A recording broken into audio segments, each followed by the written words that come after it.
Starter novels میں خوش آمدید، امید ہے آپ سب خیریت سے ہوں گے۔ آج میں آپ کے لیے ایک نیا ناول لے کر آیا ہوں۔ ناول ہے university based, cousin marriage based, friendship based اور فنی ناول۔ فاصلے نام ہے ناول کا، رائٹر ہیں ہیرا زیدی۔ ناول کو سٹارٹ کرتے ہیں۔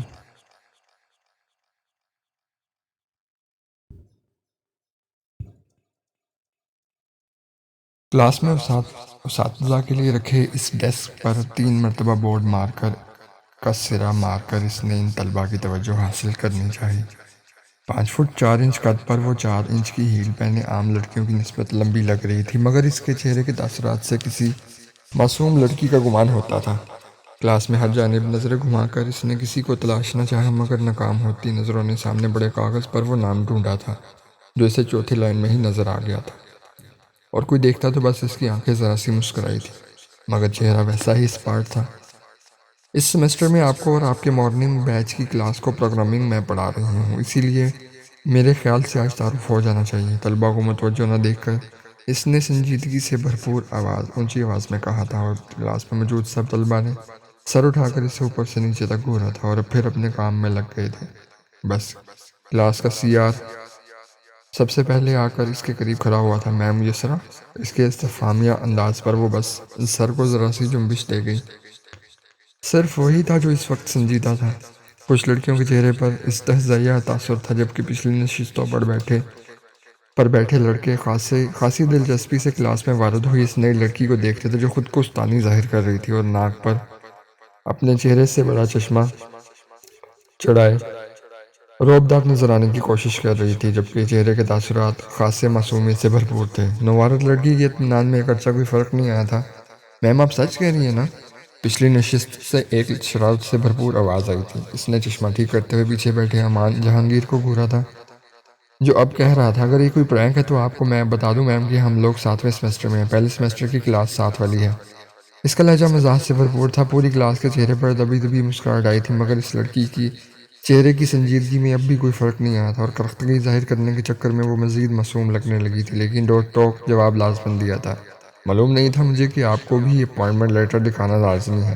اس کے استحضاء سے بھرپور جواب پر اب تو لڑکیاں بھی متوجہ ہو چکی تھی، اور امان نے کھسیا کر خاموش ہونا بہتر سمجھا تھا۔ جب بھی کوئی کلاس میں داخل ہوا، آنے والے نے ایک نظر حیرت سے ڈیسک کے پاس کھڑی لڑکی کو دیکھا تھا، اور دوسری نظر اٹھانے کے قابل وہ نہیں رہا تھا۔ نظر جھکا کر وہ سب سے پچھلی نشست پر جا کر بیٹھ گیا تھا، اور سبھی نے انتہائی حیرت سے آنے والے کی خاموشی دیکھی تھی۔ وہ نوعورت انسان امان کی عزت ہوتے دیکھ چکا تھا شاید۔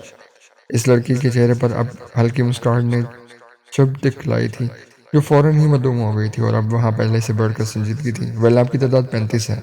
وہ کاغذ جس پر پوری کلاس کے طلباء کے نام اور رول نمبر کی تفصیل درج تھی اس کے سامنے تھا۔ اس نے ہاتھ میں پکڑ کے اس کاغذ پر ایک نظر ڈالتے ہوئے سامنے کلاس کی جانب متوجہ ہو کر اسی سنجیدگی سے کہا تھا جس میں سے مجھے کم و بیش 20 چہرے دکھ رہے ہیں۔ آپ ہی کا آج تعارف لیتے ہیں، باقاعدہ پڑھائی ہم کل سے شروع کریں گے۔ آپ کے ہلکی مسکراہٹ کے ساتھ بھرپور طنز تمام طلباء کے گوش گزار کیا تھا، اور اس کلاس پر اثر ہو جاتا تو کیا ہی بات تھی۔ دائیں جانب سے اب شروع کریں پلیز۔ دائیں جانب پہلی صف میں بیٹھی فائقہ سلیم کی جانب اشارہ کرتے اب وہ اس ڈیسک سے ہٹ کر کلاس کے شروع میں پڑی ایک خالی کرسی گھسیٹ کر اس پر تسلی سے براجمان ہوئی تھی، اور ان سب کے نام بہت غور سے سنتے اس نے پڑھائی کے متعلق مختلف سوالات بھی پوچھ ڈالے تھے۔ سب سے آخر میں وہ کھڑا ہوا تھا حازم مہتاب، یک لفظی تعارف دیتا ایکسکیوز می کہہ کر وہ اسی طرح نظر جھکائے کلاس سے نکل گیا تھا۔ اس کے چہرے کے تاثرات اب سپاٹ ہوئے تھے۔ کرسی سے کھڑے ہوتے وہ وائٹ بورڈ جلی حروف میں اپنا نام لکھ رہی تھی، یسریٰ قاسم الوی۔ میرے نام کے علاوہ میرا نہیں خیال میری طرف سے کسی تعارف کی کوئی خاص ضرورت ہے۔ بورڈ مار کر بند کرتے ہوئے اس نے ہلکا سا مسکرا کر کلاس کو دیکھا تھا۔ سر پر پہنا نیلا دوپٹہ اب کندھوں پر آ گیا تھا۔ چاکلیٹ براؤن بال صبح کی طرح ہی کیچر میں مقید تھے۔ وہ کلاس جو اس کی مسکراہٹ میں کھوئی تھی، اس کی اگلی ہی بات پر حواسوں میں لوٹی تھی۔ پروگرامنگ کے حوالے سے آپ سب نے 3 سے 5 صفحوں پر مشتمل ایک اسائنمنٹ کل میرے آنے سے پہلے اس ڈیسک پر موجود رکھنی ہے، اور اگر 35 کاپیاں یہاں نہ ہوئی تو پوری کلاس کے سیشنل 3 نمبر کٹ جائیں گے، اور اس سیمسٹر میں آنے والی ہر اسائنمنٹ کے لیے اسی طرح 3 یا 4 نمبر مختص رکھے جائیں گے۔ مسکراتے لہجے میں کہتے اس کی آنکھیں بالکل سنجیدہ تھیں، اور ان میں موجود تنبیہ ان تمام طلباء کے لیے کافی تھی۔ اگلی صف میں بیٹھی ارم نواز بولی تھی، پر میم جنہوں نے اسائنمنٹ بنائی ہے ان کا کیا قصور؟ اس کا انداز جھنجھلاہٹ سے بھرپور تھا۔ آنکھوں پر چشمے لگائے موٹی سی کتاب سامنے کھولے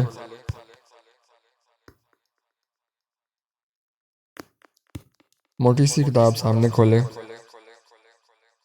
وہ شاید کلاس کے ٹھیٹوں میں ایک تھی جس پر یسرا کے چہرے پر ایک مسکراہٹ نے بسیرا کیا تھا۔ آپ کا قصور یہ ہے بچے کہ آپ نے لوگوں نے ایک کسان اور اس کے 4 بیٹوں والی کہانی پڑھی تو بہت مرتبہ ہوئی ہے، اس پر عمل کرنا ترک کر چکے ہیں۔ اب میں چلتی ہوں، کل ملاقات ہوگی انشاءاللہ۔ قدر سنجیدگی سے کہتی اب وہ کلاس سے باہر جا رہی تھی اور اس انداز پر پیچھے بیٹھے تمام طلباء شش کر اٹھے تھے۔ اس کے جاتے ہی سی آر کے ہاتھوں میں موجود فون میں حرکت ہوئی تھی جہاں پوری کلاس میں نئی میم چڑیل کے نام سے مشہور ہوئی تھی۔ وہیں کل تمام طلباء کو اس کی کلاس میں حاضری دینے کا کہا گیا تھا۔ جن طلباء کا آنا ناممکن تھا، ان کے اسائنمنٹس کی ذمہ داری کچھ قابل طلباء کو دے دی گئی تھی۔ ایک بات جو یسرا نہیں جانتی تھی وہ یہ تھی کہ اس کلاس کو واقعی کسان اور اس کے 4 بیٹوں والی کہانی نہ صرف ازبر تھی بلکہ وہ اس کا پوری طرح سے عملی مظاہرہ بھی کرتے تھے۔ اب اس کے ڈیسک پر کل 35 اسائنمنٹس لازمی ہونی تھی، پھر چاہے طلبہ 2-4 کام ہی کیوں نہ ہو۔ اس کے جاتے ہی حازم اندر آیا تھا۔ امان کے قریب بیٹھتے وہ آج معمول سے زیادہ ہی سنجیدہ تھا۔ امان نے حیرت سے اس کا سنجیدہ انداز دیکھا تھا۔ وہ نارمل سے کوٹ پینٹ اور ٹائی لگائے تھا مگر اس کے کپڑوں میں صبح والی نفاست نہیں تھی۔ ٹائی کھل کر سینے تک آئی ہوئی تھی، اوپر کے 2 بٹن کھلے تھے۔ کوٹ کو بے چینی سے اتارتے اس نے امان کو زبردستی کی مسکراہٹ سے نوازا تھا۔ کیا آج کی میٹنگ اچھی نہیں رہی؟ امان کے تکا لگانے پر وہ سر نفی میں ہلا گیا۔ اچھی رہی تھی، بس تھک گیا ہوں آج زیادہ۔ مگر امان کہاں جانتا تھا وہ ذہنی تھکان کی بات کر رہا تھا۔ پروفیسر زمان کے کلاس میں آنے پر وہ دونوں ہی سامنے ڈیسک کی جانب متوجہ ہوئے تھے۔ وہ آج 3 سال بعد دوبارہ اس ڈپارٹمنٹ کا باقاعدہ حصہ بنی تھی۔ 3 سال پہلے جب وہ یہاں سے گریجویشن کے بعد شہر چھوڑ کر گئی تھی تب اس نے نہیں سوچا تھا کہ وہ یہاں واپس آ کر استاد کی حیثیت سے فرائض انجام دے گی، بلکہ یوں جاب تو اس کے مستقبل میں کہیں تھی ہی نہیں۔ مگر ہمیشہ حالات ایک سے نہیں رہتے اور یہ بات اس نے پچھلے 3 سال میں جانی تھی۔ وہ ابھی ہی یونیورسٹی سے لوٹی تھی، سلوا نے اس کے سامنے کھانے کی ٹرے لا کر رکھی تھی۔ وہ آپ ہی شرمندہ ہو گئی، ماں میں خود لے لیتی۔ سلوا نے مسکرا کر اپنی محنتی اولاد کو دیکھا تھا۔ وہ سلوا اور قاسم الوی کی اکلوتی بیٹی تھی۔ وہ لوگ قاسم الوی کی ریٹائرمنٹ کے بعد 2 مہینے پہلے ہی اپنے آبائی شہر ملتان واپس آئے تھے جہاں اس نے اپنی ہی یونیورسٹی میں وزٹنگ لیکچرار کے طور پر تقرری حاصل کی تھی۔ پچھلے 3 سالوں میں اس نے بہاولپور کی ایک یونیورسٹی سے ایم فل کی ڈگری لی تھی اور وہاں بھی استاد کی حیثیت سے کام کیا تھا جہاں 3 سال پہلے قاسم الوی کے ٹرانسفر کے بعد یہ خاندان جا بسا تھا۔ بابا کی طبیعت کیسی ہے؟ ماں کو اپنے سامنے بستر پر براج بند ہوتے دیکھ اس نے فکر مندی سے پوچھا تھا۔ بہتر ہے، تو ملی نہیں آج ان سے آ کر ابھی یاد کر رہے تھے۔ پہلا دن تھا نا ماں، تھکن زیادہ ہو گئی، ابھی جاتی ہوں، اس نے نوالا توڑتے ہوئے تسلی سے کہا تھا۔ حازم سے ملاقات ہوئی؟ سلوا نے آنکھوں میں چمک لیا بہت اپنائیت سے پوچھا تھا۔ اس کا ذکر کرتے ان کا لہجہ ایسا ہی نرم ہوتا تھا۔ یسرا نے نوالا پلیٹ میں رکھتے ماں کو دیکھا تھا، منہ میں جیسے زہر گھل گیا اور آنکھوں میں نمی، مگر اسی لاپرواہی سے جواب دی، نہیں بس کلاس میں نظر آیا تھا۔ پیارا ہو گیا ہوگا نا میرا بچہ؟ ان کی بات پر وہ انہیں دیکھ کر رہ گئی، پھر نوالا منہ میں ڈال کر جب انتہائی استحضاء سے بھرپور انداز میں کہا تھا، ہاں بہت پیارا۔ اس کے انداز پر سلوا کو ایک دم غصہ آیا تھا۔ بس کر تو یسرا، تمہاری اور تمہارے باپ کی اس حالت کا ذمہ دار وہ نہیں ہے۔ ماں میں اسے قصوروار گردانتی بھی نہیں ہوں۔ تحمل سے جواب دے کر اس نے کھانے سے ہاتھ کھینچا تھا۔ ہاں جیسے مجھے تو پتہ ہی نہیں۔ سلوا تلخ ہوئی تھی۔ اس نے مجھ سے میرے واحد دوست چھینے ہیں ماں، اسے میں کبھی معاف نہیں کروں گی۔ اب کی بار اس کی آواز بہت دھیمی تھی۔ سلوا کو اس پر ترس آیا۔ اور بلا شبہ اپنے باپ کی اچھی بیٹی تھی، انہیں اپنی تربیت پر فخر ہوا۔ پھر قدرے نرم لہجے میں بولی تھی، اچھا ہاتھ مت رکو، کھانا کھاؤ۔ ایک نظر انہیں دیکھ کر یسرا نے واپس روٹی کی جانب ہاتھ بڑھایا تھا۔ سلوا کو اپنے اکلوتے بھانجے کے لیے برا لگا تھا، اسی لیے وہ وہاں سے بڑبڑاتی اٹھ کھڑی ہوئی تھی۔ نہیں ذکر کروں گی اب اس کا اب، بس میرے رشتہ داروں سے ہی مسئلے ہیں سب کو۔ یسرا نے تعصب سے ایک نظر ماں کو کمرے سے باہر نکلتے دیکھا تھا، پھر کھانے کی جانب متوجہ ہو گئی۔ اب وہ اتنا بھی اہم نہیں تھا کہ اس کے لیے کھانا چھوڑ دیا جاتا۔ وہ جس سر جھٹک کر رہ گئی۔ کلاس میں داخل ہوتے ہی اس نے آج تعداد میں خاصا اضافہ دیکھا تھا۔ یہ شاید اس کے کل کے روکھے رویے کا ہی نتیجہ تھا۔ وہ اگر ذرا بھی نرمی کا مظاہرہ کرتی تو یہ طلباء سے کھول کر پی جاتے۔ اپنے ڈیسک پر کاغذات کا پلندہ دیکھ کر وہ مطمئن سا مسکرا دی، سب سے پہلے حاضری لگا دیتے ہیں۔ کلاس کی جانب متوجہ ہوتے اس نے ایک نظر تمام طلباء پر دوڑائی تھی۔ وہ آج بھی نہیں تھا۔ سر جھٹکتی وہ آج کا ٹاپک وائٹ بورڈ پر لکھنے لگی، جبکہ کوئی انتہائی خاموشی سے بغیر اجازت کلاس میں داخل ہوا تھا۔ حازم مہتاب آؤٹ۔ تیزی سے مڑ کر یک لفظی بے عزتی کرتے اس نے بورڈ مارکر کا کیپ لگایا تھا۔ حازم نے سامنے آ کر یسرا کو اوپر سے نیچے تک دیکھا تھا۔ کل سے اب تک یہ پہلی بار تھا کہ وہ یوں ڈٹ کر کھڑا تھا، ورنہ کل کلاس کے علاوہ بھی 1-2 بار ان کا آمنا سامنا ہو چکا تھا۔ یسرا اپنے لیپ ٹاپ کی جانب متوجہ ہونے ہی لگی تھی جب اسے کھڑا دیکھ کر اس نے ابرو اٹھا کر وجہ پوچھی۔ کچھ بولنے کے لیے حازم نے کہ لب واہ ہوئے، پھر وہ سختی سے لب بھیج گیا اور خاموشی سے کمرے سے نکلتا چلا گیا۔ پوری کلاس نے ہی اس کا یہ رویہ بہت حیرت سے دیکھا تھا۔ امان کو تو خوشی کا دورہ پڑنے کے قریب تھا۔ وہ کل سے وہ سدھر گیا تھا، ورنہ تو وہ نئے آنے والے پروفیسر کی ناک میں دم کرنے میں پیش پیش ہوتا تھا۔ ایسا کوئی ہی دن ہوتا جب کلاس میں اس کی کسی مسخرہ پینٹی سے استاد پریشان نہ ہو۔ کلاس کے اختتام پر سی آر ذرا ڈرتے ڈرتے اس کی جانب آیا تھا، اسے اگلے دن کے بارے میں نوٹس کی تفصیلات بتاتے اب وہ پلٹنے لگی تھی جب فراز بول اٹھا،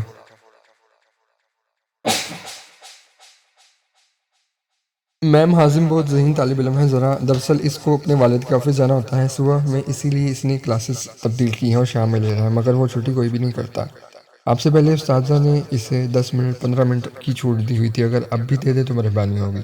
فراز کی بات سن کر اس کے چہرے پر ذرا نرم تاثر رہا تھا، مگر اسی سنجیدگی سے وہ بولی، صرف 15 منٹ، اس کے بعد انہیں بولیے گا خود ہی کلاس میں آنے کی زحمت نہ کریں اور یہ اسائنمنٹ سر زمان کے آفس میں پہنچ جائے۔ سپاٹ سے لہجے میں قید اس نے اسائنمنٹ کے پلندے کی جانب اشارہ کیا تھا۔ اس کی کلاس سے نکلتے ہی فراز اس کا لیپ ٹاپ اور اسائنمنٹ اٹھا کر اس کے پیچھے کیا تھا۔ سر زمان کے آفس کے قریب پہنچ کر اسے حازم نظر آ گیا۔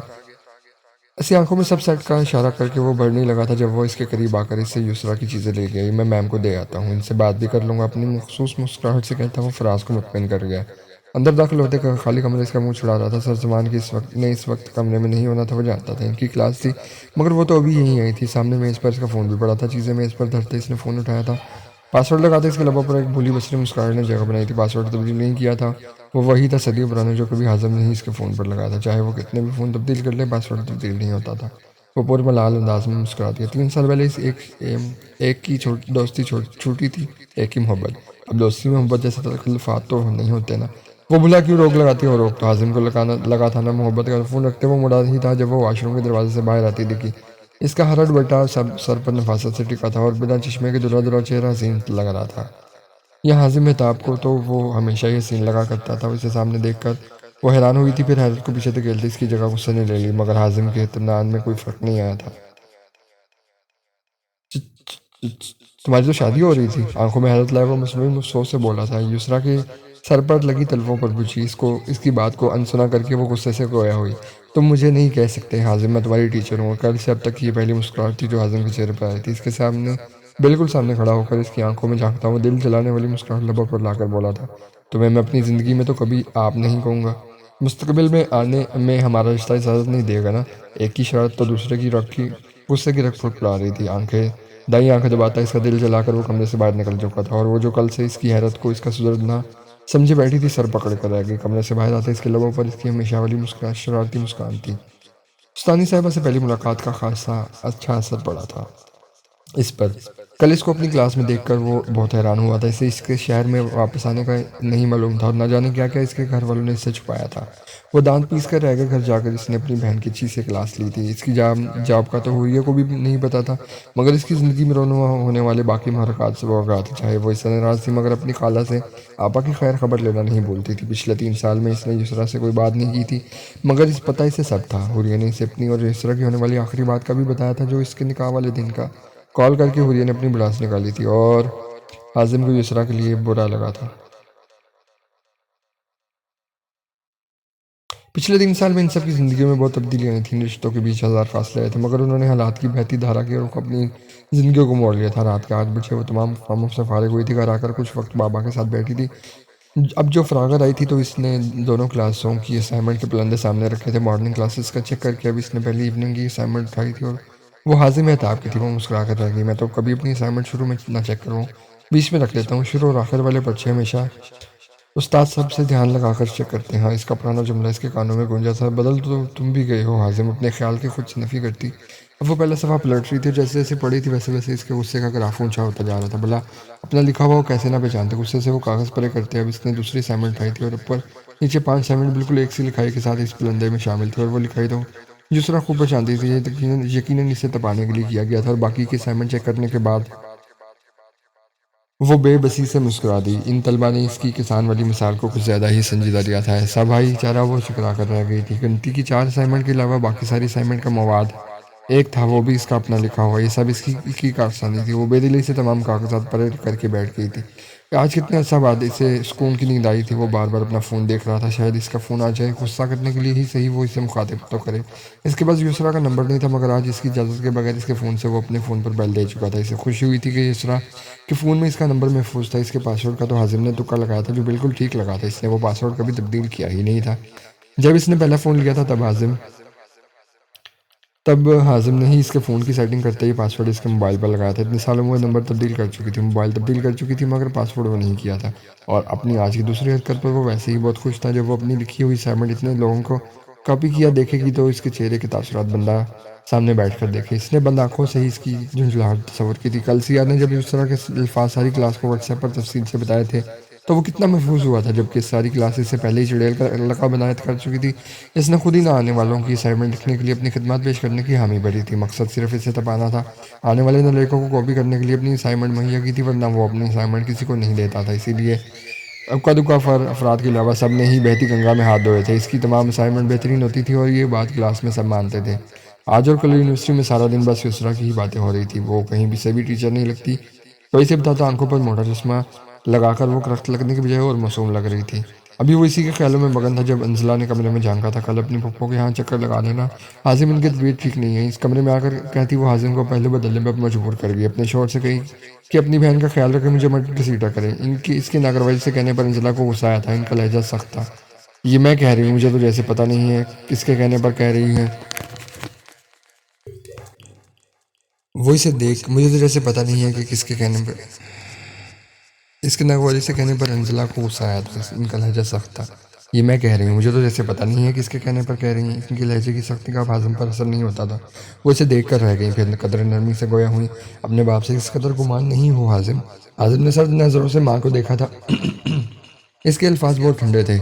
جو ان دونوں بہن بھائی نے مل کر اپنے اور آپ کے ساتھ کیا ہے وہ معافی کے لائق تو نہیں ہے۔ انزلہ نے پہلو بدل کر لہجے کو مصنوعی سختی سے راستہ کیا۔ خواہ مخواہ اپنے معاملات میں مجھے بد کسیٹو، میرے ساتھ کچھ نہیں کیا۔ اس کے بستر پر جگہ بناتے انہوں نے تحمل سے کام لے کر اپنی پہلی اور ذرا ضدی اولاد کو سمجھانا چاہا۔ اور تم بھی قسمت کے فیصلوں کو سمجھو بیٹا، وہ کسی اور کا نصیب تھی۔ اعظم نے شاکی نظروں سے انزلہ کو دیکھا، پھر ٹھنڈے ٹھار لہجے میں کہا کسی کا نصیب نہیں ہے، وہ واپس آ گئی ہے، میری یونیورسٹی میں جاب کر رہی ہے اور حلیہ مجھے سب کچھ بتا چکی ہے۔ اب مجھ سے کچھ چھپانے کی ضرورت نہیں ہے۔ انزلہ کی آنکھوں میں حیرت اتری تھی، پھر شرمندگی۔ اس کی جاب کا تو انہیں بھی نہیں پتا تھا۔ ماں کو شرمندہ دیکھ کر حازم کو بھی اچھا نہیں لگا تھا، اس لیے ان کے ہاتھ تھام کر وہ بولا میرے سامنے شرمندہ مت ہو ماما، میں آپ کو سمجھتا ہوں، مگر میں بھی مجبور ہوں، مجھے معاف کر دیں۔ جس دن میں وہ میری ہو جائے گی اس دن آپ کے شوہر کے لیے میرے دل میں آئی ساری بدگمانیاں دھل جائیں گی۔ تب تک کے لیے پلیز مجھے ان کا کوئی کام نہ کہا کریں۔ یہ کہہ کر وہ ماں کے سامنے نہیں رکا تھا، تیزی سے واش روم میں گم ہوا تھا۔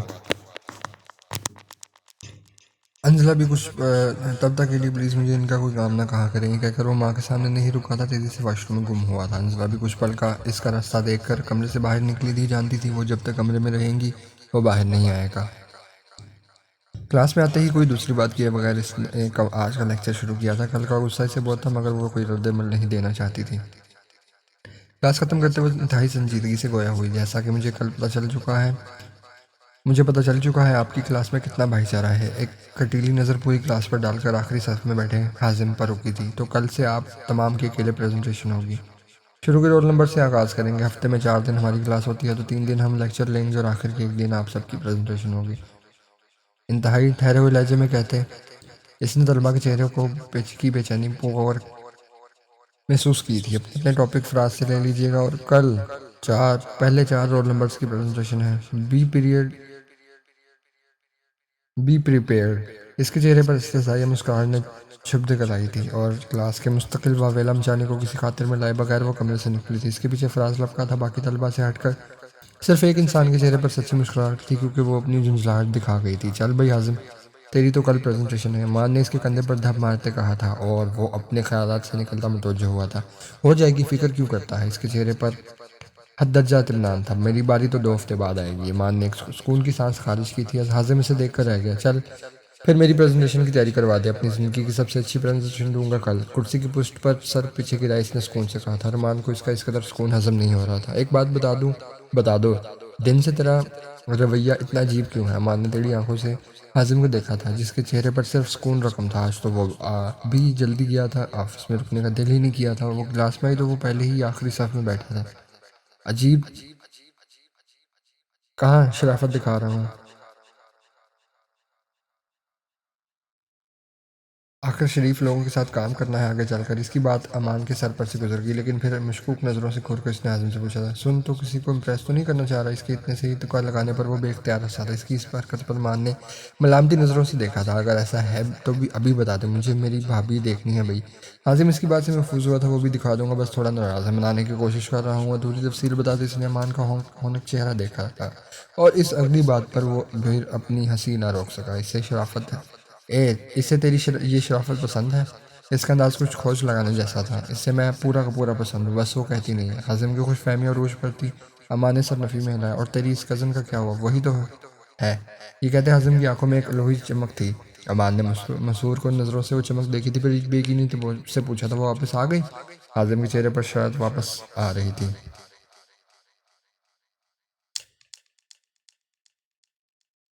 اور اپنی اگلی بات سے وہ امان کے سر پر سامان توڑ چکا تھا۔ تو تمیز سے بات کر اس کے بارے میں، آخر تیری تو ٹیچر ہے وہ۔ امان نے کچھ دیر رک کر اپنے دوست کو دیکھا، پھر ذرا ہکلا کر پوچھا تھا، کون کس کی بات کر رہا ہے؟ حازم نے مسکرا کر اپنی دائیں آنکھ دبائی تھی، زبان خاموش تھی۔ وہ آج کل کچھ زیادہ ہی خوش تھا، نہ کر چڑیل۔ امان انگشت بدندار رہ گیا تھا، مگر حازم کے گھورنے پر وہ سیدھے طریقے سے بولا، میرا مطلب ہے مس یسرا۔ امان کے لیے یقین کرنا محال تھا۔ حازم سر جھٹک کر شرارتی انداز میں سے یوں ہی ہوا میں معلق چھوڑ کر کمرے سے باہر نکلا تھا۔ اگلا لیکچر لینے کا اس کا موڈ نہیں تھا۔ امان بہت مشکل سے اس کی معلومات کو اپنے دماغ میں پروسیس کر کے اس کے پیچھے لپکا تھا۔ مارچ کا مہینہ اختتام پر تھا، مگر ملتان میں جون جولائی والی گرمی عروج پر تھی۔ اوپر سے شہر کے بیچ چوک میں اس کی گاڑی دگا دے گئی تھی۔ یہ چھوٹی آٹومیٹک ویگن آر تھی جو اس کے بابا کے ریٹائرمنٹ فنڈ سے خریدی تھی، جو اب یونیورسٹی آنے جانے کے لیے اس کے استعمال میں تھی۔ اس نے تھک کر سر سیٹ سے ٹکایا تھا۔ اب یہاں مکینک کہاں سے آئے گا؟ بال کچر سے نکل آ رہے تھے، گرمی کی وجہ سے ویسے ہی برا حال تھا۔ اب تو اسی کی ٹھنڈک بھی کم پڑ گئی تھی۔ جب بھی ایک بائک پر دو اور لڑکے آ کر اس کے قریب رکے تھے، ایک تو کسی گاڑی میں لڑکی کو بیٹھا نہیں دیکھتے، یہ ٹپیکل پاکستانی اور خدمت خلق کا جذبہ ٹھاٹھے مارنے لگتا ہے ان کے اندر۔ اس نے ان کی بے عزتی کرنے کے لیے کب چڑھائی تھی کہ ان کی شکلیں دیکھ کر غصہ اڑا تھا، اور بیزاری نے اس کی جگہ لی تھی۔ امان اور حازم کو دیکھ کر لیکن کچھ سکون بھی ملا تھا کہ اب اس سے زیادہ انتظار نہیں کرنا پڑے گا۔ وہ دونوں امان کی بائک پر امان کے گھر جا رہے تھے جب انہیں بیچ چوک میں یسرا کی گاڑی رکی ہوئی نظر آئی تھی، اور اس کا کسی مصیبت میں ہونے کا سوچ کر ہی حازم کی روح کانپی تھی۔ وہ تیزی سے امان کو اس جگہ پر لایا تھا۔ وہ گاڑی سے اتر کر بونٹ چڑھائے کھڑی تھی۔ حازم بالکل خاموشی سے اس کا جائزہ لے رہا تھا جب امان کی زبان میں کھجلی ہوئی، میم مجھے پہلے نہیں پتا تھا آپ حازم کی کزن ہیں۔ آئی ایم سوری، اس دن کلاس میں نے تھوڑا مذاق کیا تھا۔ آپ سے ملاقات ہوئی تھی جب آپ پڑھتی تھیں یہاں، مگر اتنے عرصے بعد آپ نظر آئی تھی تو یاد نہیں رہا۔ وہ ابھی تک حازم کی باتوں کے ٹرانس میں تھا، اور اس کی بات پر حازم بس مسکرایا تھا، جبکہ یسرا کو بلا وجہ ہی غصہ آیا تھا، اور وہ سرد آواز میں بولی تھی، 3 سال کوئی بہت زیادہ اثر نہیں ہوتا امان جہانگیر، لیکن اگر ادھر ادھر کی بیتوکی سرگرمی پر دھیان دینے کے بجائے حقیقی چیزوں پر دھیان دیں گے تو ایسا نہیں ہوگا۔ امان کو دو ٹوک جواب دے کر وہ ان دونوں سے مخاطب ہوئی تھی، اب آپ دونوں میری مدد کر سکتے ہیں تو پلیز کریں، ورنہ کسی مکینک کا بندوبست کر کے یہ گاڑی میرے گھر پہنچائیں۔ شاہ نے بے نیازی سے گاڑی کی چابی حازم کو پکڑاتے اس نے رکشہ روکا تھا۔ حازم نے بغیر چور چرا کیے وہ چابی پکڑی تھی، اور وہ دونوں ہی اس کے انداز پر اشش کر اٹھے تھے۔ ایسا شاہانہ انداز اور کوئی بات کیے بغیر ہی وہ رکشے میں بیٹھ کر وہاں سے روانہ ہو گئی تھی۔ اس جگہ زیادہ دیر کھڑا ہونا ویسے ہی محال تھا، اور کبھی ملتان آؤ تو پتہ چلے کہ 9 نمبر چوک کے اس پار گاڑی خراب ہونا اپنے آپ میں ہی ایک محاذ ہے۔ دوار کا دن تھا اور آج کا سارا دن سکون کرنے کا ارادہ تھا، مگر ماں کی آواز کانوں میں پڑتے ہی سارا سکون غارت ہو چکا تھا۔ یسرا، آج اوپر والے پورشن کی صفائی بھی کروا لو۔ وہ جھنجھلائی تھی۔ پورا ہفتہ یونیورسٹی میں سر کھپانے کے بعد وہ 2 دن آرام کی تو مستحق تھی نا، مگر نہیں اس کے لیے سارے ہفتے کے کام اتوار کو جمع تھے۔ جبکہ سلویٰ کی آواز اب بھی اسی مصروف لہجے میں سنائی دے رہی تھی، ماسی بلوائی ہے، پہلی سے کرایہ دار شفٹ ہو رہے ہیں۔ پہلے اس کی بھویں تنی تھی، پھر اس نے قدرے پھیکے لہجے میں ماں کو مخاطب کیا تھا، ماں کی ضرورت تھی اوپر والا حصہ کرایہ پر چھڑانے کی۔ وہ بستر سے اٹھ کر باہر نکل آئی تھی۔ سامنے ہی کچن میں چھوٹی میز کے پاس پلاسٹک کرسی پر سلویٰ براجمان تھی، جو کریلے کاٹنے میں مصروف تھی۔ کریلے دیکھ کر اس کی شکل بھی کریلے جیسی ہوئی تھی۔ ایک نظر یسرا کو دیکھ کر انہوں نے اسی مصروف لہجے میں جواب دیا تھا، تمہارے باپ کی دوائیوں پر اتنا خرچہ ہو رہا ہے۔ دوسرا کریلا اٹھاتے انہوں نے سادہ سے لہجے میں کہا تھا، صرف پینشن سے تو پورا نہیں ہوتا نا۔ اسے غصہ آیا تھا، وہ کوئی غیر تو نہیں تھی؟ میں کما تو رہی ہوں، سپاٹ لہجے میں کہتے ہوئے ان کے سامنے ہی کرسی پر بیٹھی تھی۔ کب تک کماؤ گی؟ کبھی تو شادی ہوگی نا۔ یہ وہ موضوع تھا جس سے وہ پچھلے 2 سال سے بھاگتی آ رہی تھی، اور یہی موضوع سلویٰ کا پسندیدہ تھا۔ اس بات کو بھول جائیں پلیز، اس نے منہ بنا کر آنکھیں گھمائی تھی۔ اچھا، مجھ سے زیادہ بحث کرنے کی ضرورت نہیں ہے، جو کام کا ہے وہ کیا کرو۔ سلویٰ اس کی بیزاری سے بیزار تھی، بے شمار دلیلوں کے باوجود وہ لڑکی کچھ نہیں سنتی تھی۔ چھٹی تھی آج میری، آرام کرتا تھا میں نے۔ اس کی جھنجھلائی سی آواز قدرے اونچی تھی۔ دوسرا کی جھنجھلاہٹ پر سلویٰ کا دماغ گھوما، اور بیوی جاب کر کے کوئی احسان نہیں کر رہی ہیں آپ، اور کل بھی سارا دن آرام ہی کیا ہے۔ بوڑھی ماں کا ہاتھ بٹا دو گی تو کوئی آفت نہیں آ جائے گی۔ وہ گزرے سالوں میں خاصی تلخ ہو گئی تھی۔ شریکی حیات کی بیماری نے ان کی ساری خوش اخلاقی چھین لی تھی۔ یسرا ماں کو تعصب سے دیکھ کر رہ گئی، پھر اٹھ کر ان کو پیچھے سے کندھے سے تھامے اور وہ مدم لہجے میں گویا ہوئی، جوان بیٹی کی ماں کو اتنی پریشانیاں نہیں پالنی چاہیے، اس کے انداز سے شوخی جھلک رہی تھی۔ ارے سلویٰ بہن، بیٹی کو دوست بناؤ اور سب کہہ دو۔ اس کے نبے دلے لہجے پر سلویٰ کے چہرے پر بھی مسکراہٹ آ گئی تھی۔ اپنے کندھے پر دھرے اس کے ہاتھ پر ہاتھ رکھ کر وہ نرمی سے بولی تھی، جوان بیٹی کی ماں کو ہی تم یہ معاشرہ ساری پریشانیاں خراج میں دیتا ہے۔ وہ بہت اچھے سے جانتی تھی کہ اس کی ماں کی پریشانیوں کا محور اس کی ذات ہے۔ وہ سر جھٹک گئی، اب تو ماں کو تسلی دینے کے لیے الفاظ بھی نہیں ملتے تھے۔ آنکھوں میں نمی کو پیچھے دھکیلنے کی کوشش کی تھی جب ماسی کی آواز نے اس کی جان خلاصی کروائی اور وہ ماں کو مطمئن کرتی ماسی کو لیے اوپر کی جانب روانہ ہوئی۔ ملتان کے ایک شہری علاقے کی ایک پوش کالونی میں گھر 7 مرتبہ پر مشتمل تھا۔ یہ زمین قاسم الوی کے والد کی تھی، جس پر انہوں نے اپنی ملازمت کے دوران 2 منزلہ خوبصورت گھر بنوایا تھا، جس میں ضرورت کی ہر آسائش موجود تھی۔ مگر پھر 3 سال پہلے وہ اس گھر کو کرائے پر چڑھا کر بہاولپور چلے گئے، جہاں ان کی جاب منتقل ہوئی تھی۔ اوپر والا پورشن 3 سال سے بند پڑا تھا۔ 3 سال پہلے نیچے والا پورشن خالی کر کے انہوں نے اب سارا سامان اوپر شفٹ کیا تھا تاکہ نیچے کا پورشن کرائے پر دیا جا سکے، مگر حالات ناگزیر تھے کہ وہ اوپر والے حصے کو بھی دوسروں کے رحم و کرم پر چھوڑے۔ جب 2 مہینے پہلے وہ واپس آئے تھے تو بس نیچے کی صفائی کروا کے سامان سیٹ کروایا گیا تھا۔ ماسی سے سارا سامان ایک کمرے میں بند کروا کر یسریٰ نے اس کمرے کو تالا لگا دیا تھا۔ باقی کا حصہ صاف ہو کر پھر سے چمکنے لگا تھا، ورنہ یہاں تو اتنی مٹی تھی کہ بس۔ اور پھر ملتان تو ہے ہی مٹی کا شہر، ایک دن گزرتا نہیں ہے اور تہوں کی تہیں مٹی فرنیچر پر جمع ہو جاتی ہیں۔ ایک مطمئن نظر سارے گھر پر ڈال کر اس نے سر جھٹکا تھا۔ وہ بھی سیڑھیاں اتر ہی رہی تھی جب لاؤنج سے بولنے کی آوازیں آئیں۔ تو ریڈرز جو ملتان سے پڑھ رہے ہیں کمنٹ کر کے ضرور بتائیں کہ کیا ملتان واقعی مٹی کا شہر ہے اور واقعی اسی طرح فرنیچر پر مٹی جم جاتی ہے۔ تو ناول سٹارٹ کرتے ہیں۔ وہ بھی سیڑھیاں اتر ہی رہی تھی جب لاؤنج سے بولنے کی آوازیں آئیں۔ ماسی کو کچن میں بھیج کر کسی مہمان کا سوچ کر وہ وہیں چلی گئی۔ سامنے حوریہ اور حازم کو بیٹھا دیکھ کر اس کا انداز پاٹ ہوا تھا۔ جب حوریہ کی اس پر نظر پڑی، وہ آنی سے باتوں میں مگن تھی۔ یسریٰ کو دیکھ کر وہ تیزی سے اس کے سینے سے آ کر لگی تھی۔ میں آپ سے زندگی میں کبھی بات نہیں کروں گی آپ۔ 3 سال پہلے کے چند الفاظ کی بازگشت اس کے کانوں میں سنائی دی۔ یسریٰ بالکل سن ہوئی تھی، مگر اس کے رونے پر وہ ہوش میں آئی تھی، ساتھ ہی اس کے انداز میں نرمی بھی۔ کندھے سے ہلا کر اسے ذرا حوصلہ دیا تھا جو اب اس کے اندر ہی گھسنے کی کوشش کر رہی تھی۔ وہ شرمندہ تھی، مگر یسریٰ کا اسے شرمندہ کرنے کا کوئی ارادہ نہیں تھا۔ وہ بڑی تھی اور بڑا پن اسی کو دکھانا تھا۔ پچھلی کوئی بھی بات کیے بغیر وہ حوریہ کا چہرہ اوپر کر کے اس کے ماتھے پر بوسہ دیتی، اسے دوبارہ سینے میں بھینچ گئی۔ بس تم اب زیادہ کرائی بی بی مت بنو حوری، اسے چھیڑنے والے انداز میں کہہ کر وہ وہاں بیٹھے سب کے چہروں پر مسکراہٹ لے آئی۔ اسے اسی طرح سال لگائے وہ صوفے پر آ کر ٹک گئی تھی۔ حوریہ نے اسے نہیں دیکھا تھا، اسے نہیں چھوڑا تھا۔ وہ صوفے پر اس کے ساتھ چپک کر بیٹھی تھی جیسے وہ بیٹھتی تھی ہمیشہ۔ کچھ تھا جو واپس آ رہا تھا، شاید بہت کچھ تھا جو واپس آ رہا تھا۔ اس کے بیٹھتے ہی حازم نے گہری نظروں سے اس کا جائزہ لیا تھا۔ مٹی میں اٹے کپڑے چھانوں پر پھیلا میلا سر بیٹا، چہرے سے تھکن ہویدا تھی اور بال جوڑے میں بندھے تھے۔ شاید انہیں یقیناً ماسی سے زیادہ کام اسی نے کیا تھا۔ سلویٰ نے ان دونوں کے لیے کچھ خاص اہتمام کرنا تھا، اسی وجہ سے انہوں نے ان تینوں کو وہیں چھوڑ کر کچن کا رخ کیا تھا۔ مگر حوریہ جان بوجھ کر ان دونوں کو اکیلا چھوڑ کر سلویٰ کے ساتھ کچن میں چلی آئی۔ تم یہاں کیوں آئے ہو؟ حازم سے بات کرتے ہوئے اس کا انداز سے پاٹ تھا۔ کچھ دیر پہلے جو نرمی حوریہ کے ساتھ دکھائی گئی تھی اس کا شائبہ تک نہ تھا اور یہ بات حازم کو خوب محسوس ہوئی تھی، مگر ان تمام احساسات کو پرے رکھ کر اس نے اپنے ذلیل شرارتی انداز میں جواب دیا تھا، میری خالہ کا گھر ہے، ان سے ملنے آیا ہوں۔ اور اس کے جواب پر وہ آنکھیں گھما گئی، آیا بڑا خالہ کا بھانجا۔ اس دن شام کو وہ اس کی گاڑی گھر پہنچا گیا تھا اور اپنی خالہ سے بھی مل گیا تھا۔ اگلے دن اپنی پریزنٹیشن دینے وہ آیا ہی نہیں تھا۔ حازم کی طرف سے فراز نے ڈین کی دستخط شدہ چھٹی کی درخواست دی تھی۔ اب اس کی پریزنٹیشن یسریٰ نے سب سے آخر میں لینی تھی۔ وہ کچھ دیر وہاں بیٹھ کر اپنے کمرے میں آ گئی تھی۔ بستر پر نیند دراز ہوتے وہ ابھی بھی ان کی موجودگی محسوس کر سکتی تھی۔ وہ دونوں ابھی بھی باہر تھے اور اسے باہر سے باتوں کی آوازیں ابھی بھی آ رہی تھی۔ اس نے تکیے میں منہ دے کر ان نوازوں سے چھٹکارا پانا چاہا۔ ہاں جی بھائی اٹھ جاؤ، آپا آئی ہے۔ 15 سال حوریہ اس کے کان کے پاس آ کر چیخی تھی۔ یسریٰ، اس نے سوال سے زیادہ جوابانہ انداز اپنایا تھا اور پل میں اس کی نیند ہوا ہوئی تھی اور ننگے پیر ہی وہ نیچے لاؤنج کی جانب بھاگا تھا۔ پیچھے حوریہ نفی میں سر ہلا گئی تھی۔ وہ لاؤنج میں پہنچا تو وہ بھی ابھی ہی کاغذات کا ایک بلندہ اٹھائے بمشغول لاؤنج میں صوفوں کے پاس پہنچی تھی اور اتنے نوٹس دیکھ کر اس کی آنکھیں کھلی کی کھلی رہ گئی تھیں۔ یہ سب کون پڑھے گا؟ حازم کا حال ہی میں کمپیوٹر سائنس میں داخلہ ہوا تھا، جبکہ یسریٰ اسی ڈپارٹمنٹ میں آخری سال کی طالبہ تھی۔ ویسے تو اس نے یہی یسریٰ اور اس کے استعمال شدہ نوٹس مانگے تھے، وجہ شاید کچھ اور ہی تھی، مگر وہ اتنے اٹھا لائے گی اس کے وہم و گمان میں بھی نہیں تھا۔ ارے تم ہی پڑھو گے اور گاڑی میں ابھی 2 بیگ اور بھی ہیں، اس کے علاوہ کچھ بکس ہیں، تمہیں بالکل پریشانی نہیں ہوگی پڑھائی میں۔ حازم کا دماغ گھوما تھا اور چہرے پر زبردستی کی مسکراہٹ لا کر اس نے شکریہ ادا کرنا چاہا تھا جب وہ دوبارہ بول اٹھی، اور میں سمجھاؤں گی نا تمہیں۔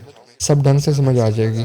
اور لمحے بھر کی بات تھی کہ وہ زبردستی کی مسکراہٹ بالکل حقیقی مسکراہٹ میں تبدیل ہوئی تھی۔ یہ پہلے سیمسٹر کے نوٹس ہیں، سارے میں نے علیحدہ رکھے ہیں۔ اس کے ہاتھ میں موجود پرندہ دھپ سے سامنے میز پر دھرا تھا، جس میں سے کچھ مٹی جھڑی تھی۔ خود وہ وہیں صوفے پر ڈھیر ہوئی تھی، پاؤں اوپر رکھ کر بیٹھتے ہی اس نے آلسی پن کی اعلیٰ مثال قائم کرتے ملازم سے پانی مانگا تھا، اور وہ بس دیکھ کر رہ گیا، جبکہ پچھلے 3 سال کے باقی نوٹس بیگز میں ہیں۔ یسریٰ کی لاپرواہی سے بولنے پر حازم کا سر چکرا کر رہ گیا تھا۔ اتنا کون پڑھتا ہے یسریٰ؟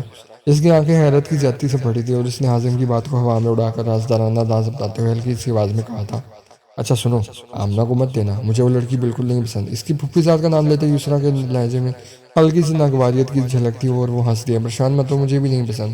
حازم کی بات پر یسریٰ نے سوکھ کا سانس اندر کھینچا تھا، مگر پھر شرارت سے بھرپور انداز میں گویا ہوئی، تمہاری پھوپھو کی بیٹی ہے، وہ سوچ لو۔ وہ اسے تپانا چاہتی تھی، مگر حازم کا ارادہ تو کچھ اور ہی تھا۔ آنکھوں میں بھرپور شرارت اسے مصنوعی سنجیدہ لہجہ اپنایا تھا، تم بھی میری خالہ کی بیٹی ہو، یہ نہ سوچو۔ یسریٰ نے اس کے یہاں بازو پر ایک دھپ لگائی تھی، بکواس نہیں کرو، میں تم سے بڑی ہوں، آپا کہا کرو مجھے، ہوری کی طرح۔ حازم کے منہ میں کریلا گھلا تھا، پھر منہ بناتے ہوئے بولا تھا، صرف 1 سال بڑی ہو، اس سے کیا فرق پڑتا ہے؟ یسریٰ نے ہونٹ بھیج کر اس کی اداکاری دیکھی تھی، ایک تھپڑ پڑے گا، سارے فرق سمجھ آ جائیں گے۔ حازم نے اسے تم نہیں سمجھ سکتی والی نظروں سے دیکھ کر بات کو رفع دفع کیا، اور بات بدلنے کی غرض سے پوچھا تھا، اچھا آئی کیسے ہو؟ ملازم سے پانی کا گلاس پکڑے تھے یسریٰ نے لاپرواہی کے ریکارڈ قائم کرتے جواب دیا تھا، آنی نے گاڑی بھیجی تھی۔ سمجھ کر سر ہلاتا حازم گردن گھما کر ماں کو ڈھونڈتا رہا تھا، اور خود کہاں ہے تمہاری آنی؟ سلمیٰ آنٹی کے ہاں گئی ہیں، انہی کو چھوڑتے ہوئے خان بابا نے مجھے لیا تھا، آ جائیں گے گھنٹے تک۔ اس کی ماں کا شیڈول اسے بتاتے یسریٰ نے حازم پر ایک جتاتی نظر ڈالی تھی، اور وہ بغیر شرمندہ ہوئے اس کے برابر میں بیٹھنے لگا تھا، جب وہ اس کے کندھے پر ہاتھ مار کر اٹھا گئی۔ حوریہ جو وہاں بھی آئی تھی، اسے ہاتھ کے اشارے سے اپنے پاس بلاتے اب یسریٰ نے حازم سے کہا تھا، چلو کچھ کھلا ہی دو۔ وہ جو اس کے خود کو اٹھانے پر ششدر تھا، حوریہ کو اس کے پاس جگہ بناتے دیکھ کر مٹھیاں بھیج گیا، لیکن کر بھی کہہ سکتا تھا۔ پھر نرم نظروں سے ان دونوں کو دیکھتے گویا ہوا، ہاں ابھی آرڈر کرتا ہوں۔ وہ کمرے سے اپنا فون لانے مڑا ہی تھا، پیچھے سے آتی یسریٰ کو کی آواز پر بس مسکرا دے، جوتے تو پہناؤ۔ ہاں ہاں جا رہا ہوں، اور یہ کہتے وہ اپنے کمرے کی جانب سر پر دوڑا تھا۔ پیچھے یسریٰ حوریہ کے اسکول کی داستانیں سن رہی تھی۔ حازم کا پہلا سال اختتام کی جانب گامزن تھا، جبکہ یسریٰ کا ابھی آخری سیمسٹر شروع ہو چکا تھا۔ وہ زور و شور سے پڑھائی کرنے میں مگن تھی، اور اسے اب حازم سے بھی زیادہ بات کرنے کا وقت نہیں ملتا تھا۔ تبھی آج ہم حازم اسے یونیورسٹی سے لے کر ایک ریسٹوران میں آ گیا تھا۔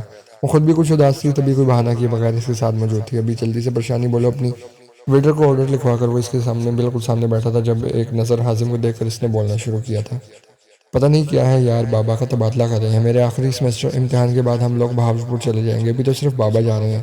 اس کا انداز جھنجھلاہٹ سے بھرپور تھا۔ قاسم صاحب ایجوکیشن سیکٹر میں گورنمنٹ ملازم تھے، اسی یونیورسٹی کے ایڈمن سیکٹر میں ان کی جاب تھی، جو اب بہاولپور کی اسلامیہ یونیورسٹی میں منتقل ہو گئی تھی۔